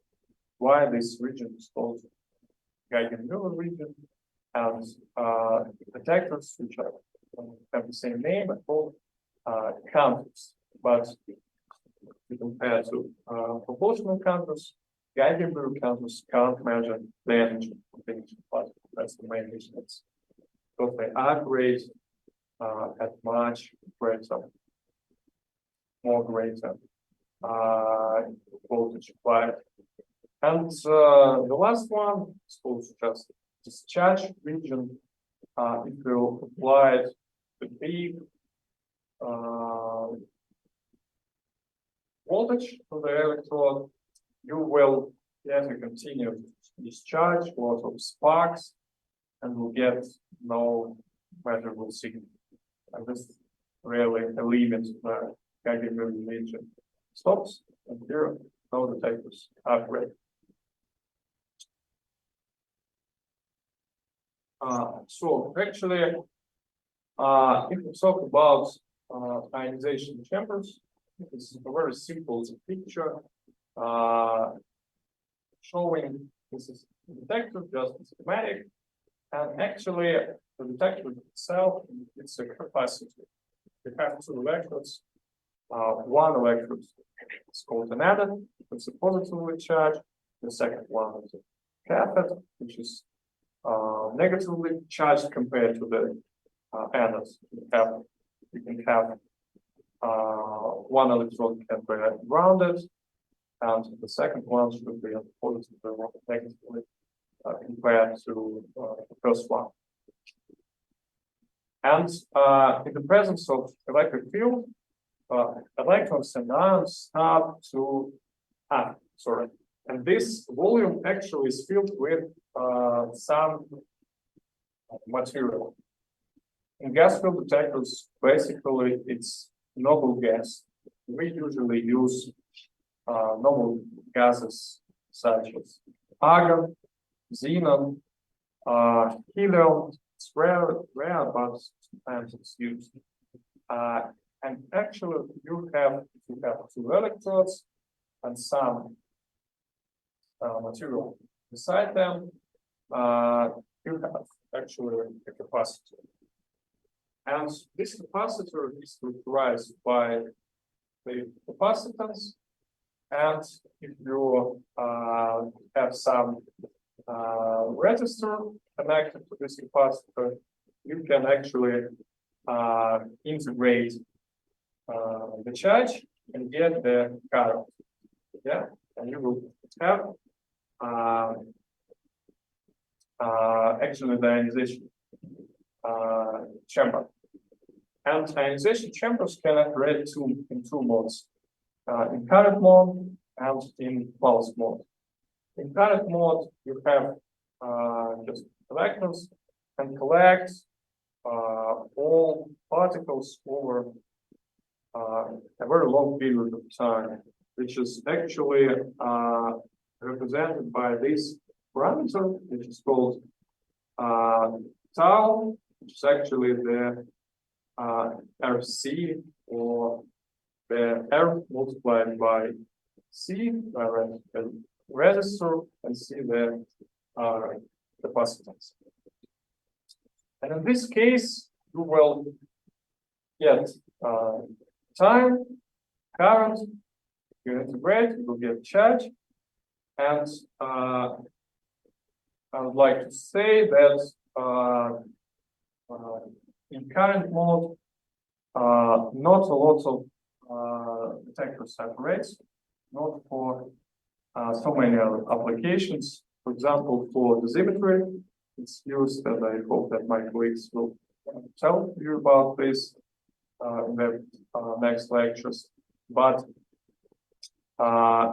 in particle physics, or if we have to measure energy for particle, we actually use so-called pulse mode. And the difference here, you can see is continuous amount of time, and here you can see in the pulse mode different pulses with different amplitudes, and this value of amplitude actually corresponds to the energy of the particle. And when you have the pulse mode, you can characterize all interactions, all particles which interacted separately, not integrate them, not sum up them, but characterize them separately. And here, just an example, the same simple picture how the ionization chamber looks like. Anode. This is so-called the parallel plate geometry. For example, you have an interaction somewhere at this point, it's in red, and when interaction happens, you have a charge pool. And then when interaction happens, you have electrons and ions. Electrons and ions start moving in opposite directions. Electrons move to anode, and ions move to cathode. Yeah, and what we see in our detector, actually we see an induced current, which happens when at the same moment when charges start moving, it starts to feel this this movement by using this capacitance and resistor. And here just a simple picture showing that how the voltage that induced into this charge starts increasing. And here you can see this, it's not clear, I think, for you, but this is T minus and T plus. This T minus stands for electrons, and T minus, T plus stands for ions. Remember, I said that ions and electrons move with different velocity. And in order to fully characterize the particle, you have to collect all charges. You have to collect electrons, you have to collect ions, summarize the current, you will get the maximum, actually the amplitude of your amplitude of the signal, which is proportional to the energy of initial energy of the particle. But there is one problem that ions move 1,000 times slower. And if you start waiting for ions, you will waste a lot of time. And there is one trick that you can rely only electrons. You can choose this parameter RC that should lie in the region between T minus and T plus. And you can collect by integrating your charge only in this time window. And in this case, you will collect only electrons. And here you can significantly improve the time resolution and improve the speed of taking these short pulses, because takes several microseconds from electrons, which it takes electron. But there is one problem with electrons, only relying on electrons when we have dependence on the initial points of interaction. For example, if we work with gamma rays, we have different amplitudes of interaction with it strongly depends on the place in the detector side where interaction took place. That's very important. And the trick is to use this ionization chamber, for example, for alpha spectroscopy or beta spectroscopy, or to add one more mesh read here. This is called a fridge readed ion chamber that allows you to get rid of this dependence on the coordinates of the interaction, but I'm not going to typically this that's just show you that basically ionization chambers collect only electrons. That's the fact that it's going to show you, because I think in order to fully explain you how this works, it requires more time and more slides. And we have one problem with the ionization chamber, which is very important if you try to detect low ionizing particles. If you look, for example, for one EV charged particle, typical value of the signal is about 10 to -5 volts. For example, the capacity is usually 100 picofarads, and the signal is pretty feeble, small, and you have to somehow amplify it by using charge sensitive amplifiers, some electronics, some sophisticated electronics. In some applications, it's not a good idea. And that is why we move to the this region, proportional region.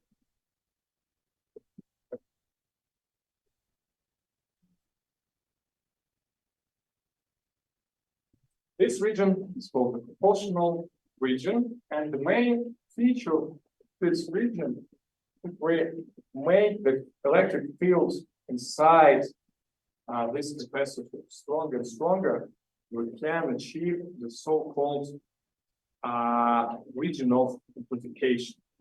How it happens? The electron starts getting some energy from the electric field, from the applied electric field. And this energy is enough to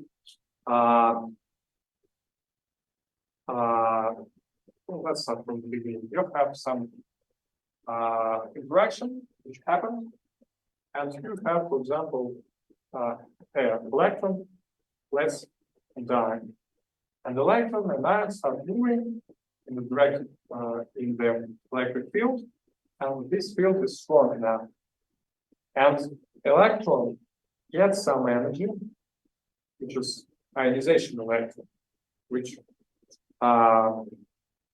appeared after their ionization. And it gets enough energy in order to ionize the molecule also. And then it ionizes molecule, it gets some energy from the field, and the second, you have actually the so-called avalanche. You have, for example, one electron at the very beginning, and you will get at the end of this amplification about 1 million electrons.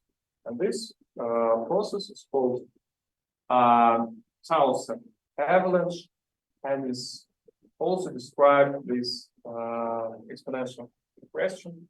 Here is the initial number of electron ion pairs, and this is the number of electrons or electron pairs, basically electrons,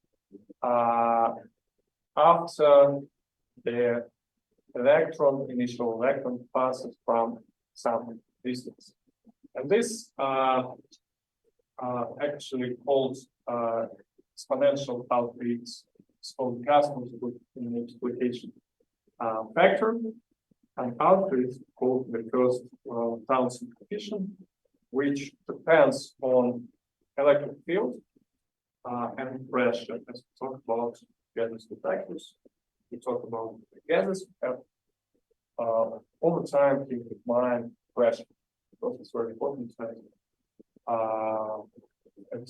It implies the concentration of molecules. But the main one problem, in order to achieve these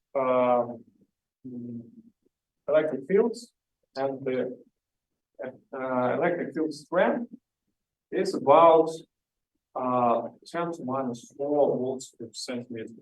It's a pretty huge field, and it's only can be achieved in so-called cylindrical geometry. If you apply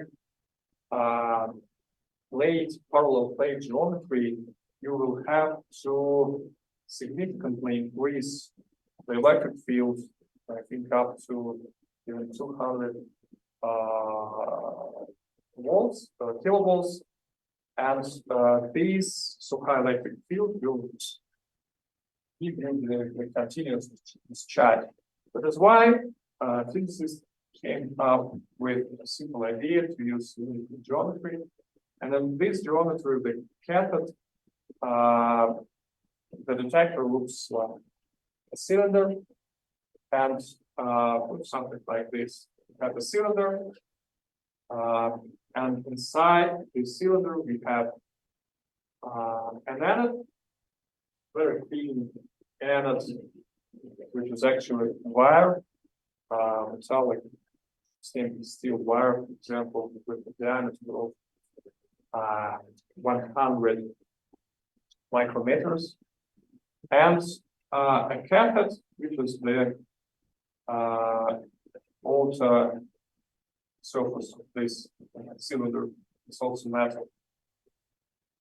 The diameter of this tube basically several centimeters, and in this geometry, you can really create a very strong electric field, because electric field strength is governed by this equation.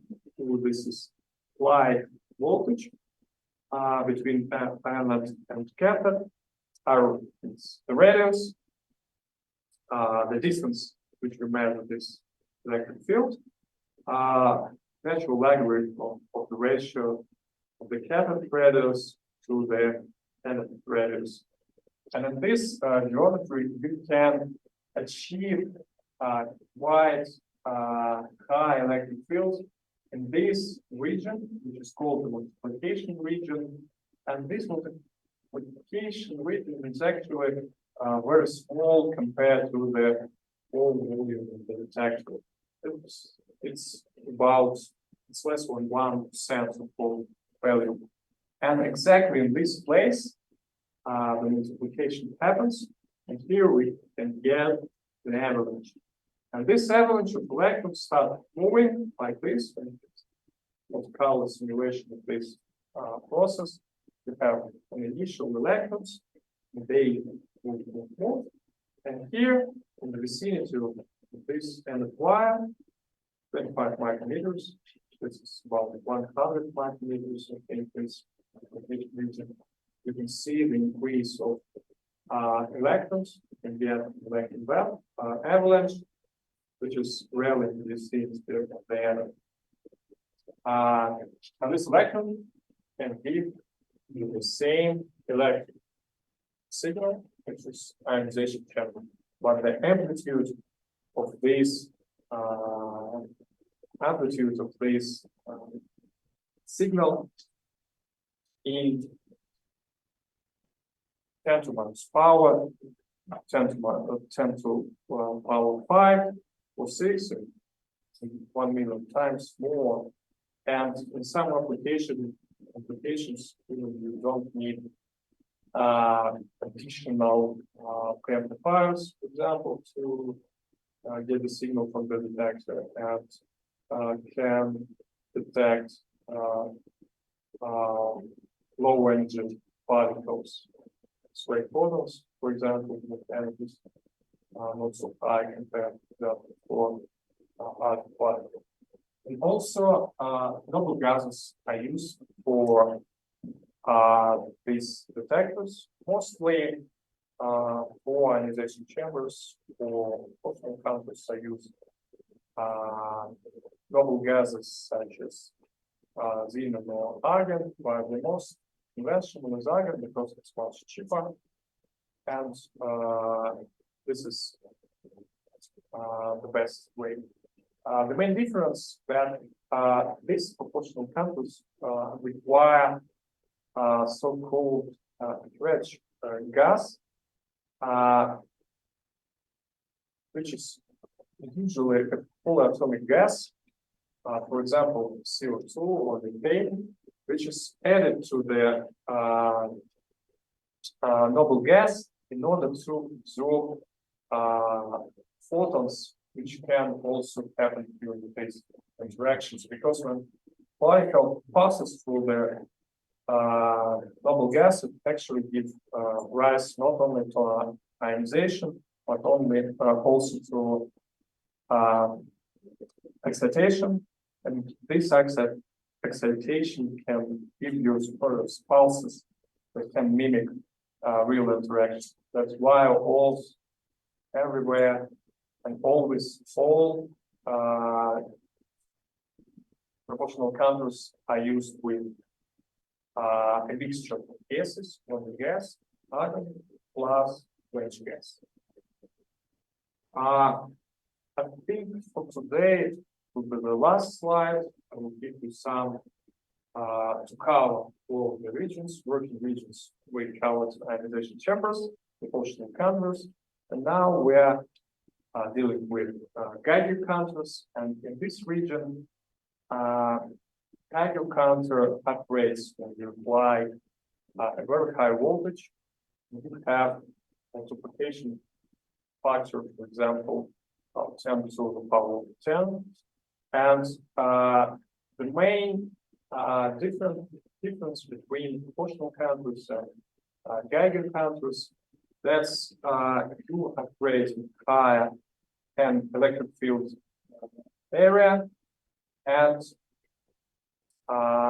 you can compare Geiger counter to some sort of chain reaction where you produce electrons from the avalanches and also you produce excitations with ultraviolet photons, which can also give rise to more and more electrons. And these ultraviolet photons, if you have argon, you always have ultraviolet photons. They create an avalanche, which actually avalanche develops this anode and give you huge signal. And there is, you don't care, you want to have much more ultraviolet photons to support this avalanche. But there is also problem that if energy, there are also ions which are produced. These ions also can produce some trigger another avalanches, and this process never stops. And in order to stop this process, you have to quench the Geiger quantum, and you have two ways to quench the Geiger quantum. The first one is to use external resistor and to reduce the high voltage which is inside, but it's not very good because it's quite slow and you have that long dead time. And the second way is to quench the avalanche by adding also polyatomic structure, which is also called the quench gas, but the function of this gas differs from the gases which are used in proportional counters. There we have CO2 gas. Here we have more complex molecules, for example, alcohol, ethanol, or ethyl format. And in this case, these ions, they're neutralized by this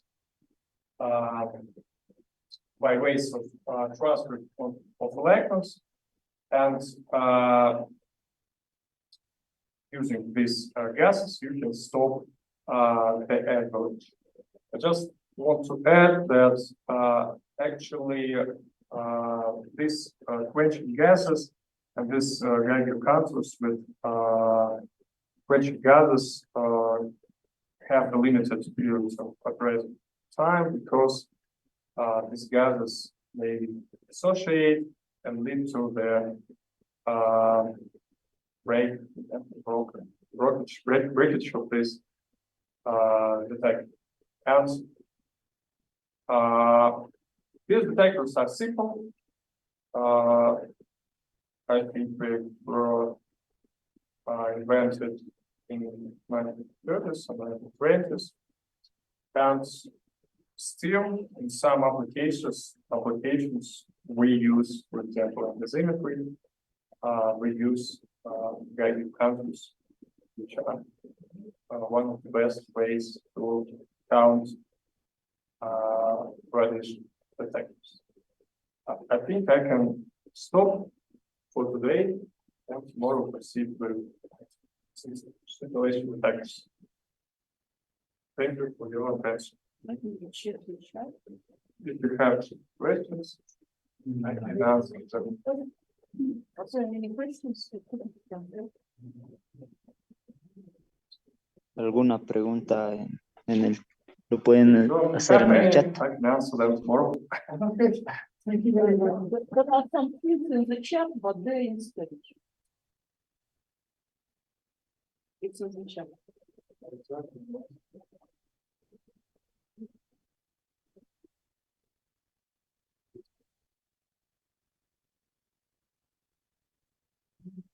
Some questions, chat, comments. So you can. They actually, how long? It's not too bad. Oh, yeah. Okay. And this also the same. Okay. Okay, thank you very much. Vayan encendiendo sus cámaras, por favor.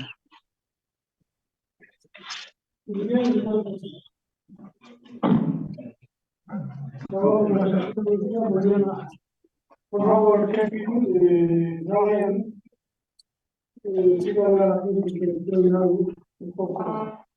Y ya, Recording stopped. algunos están confiando en así por todo.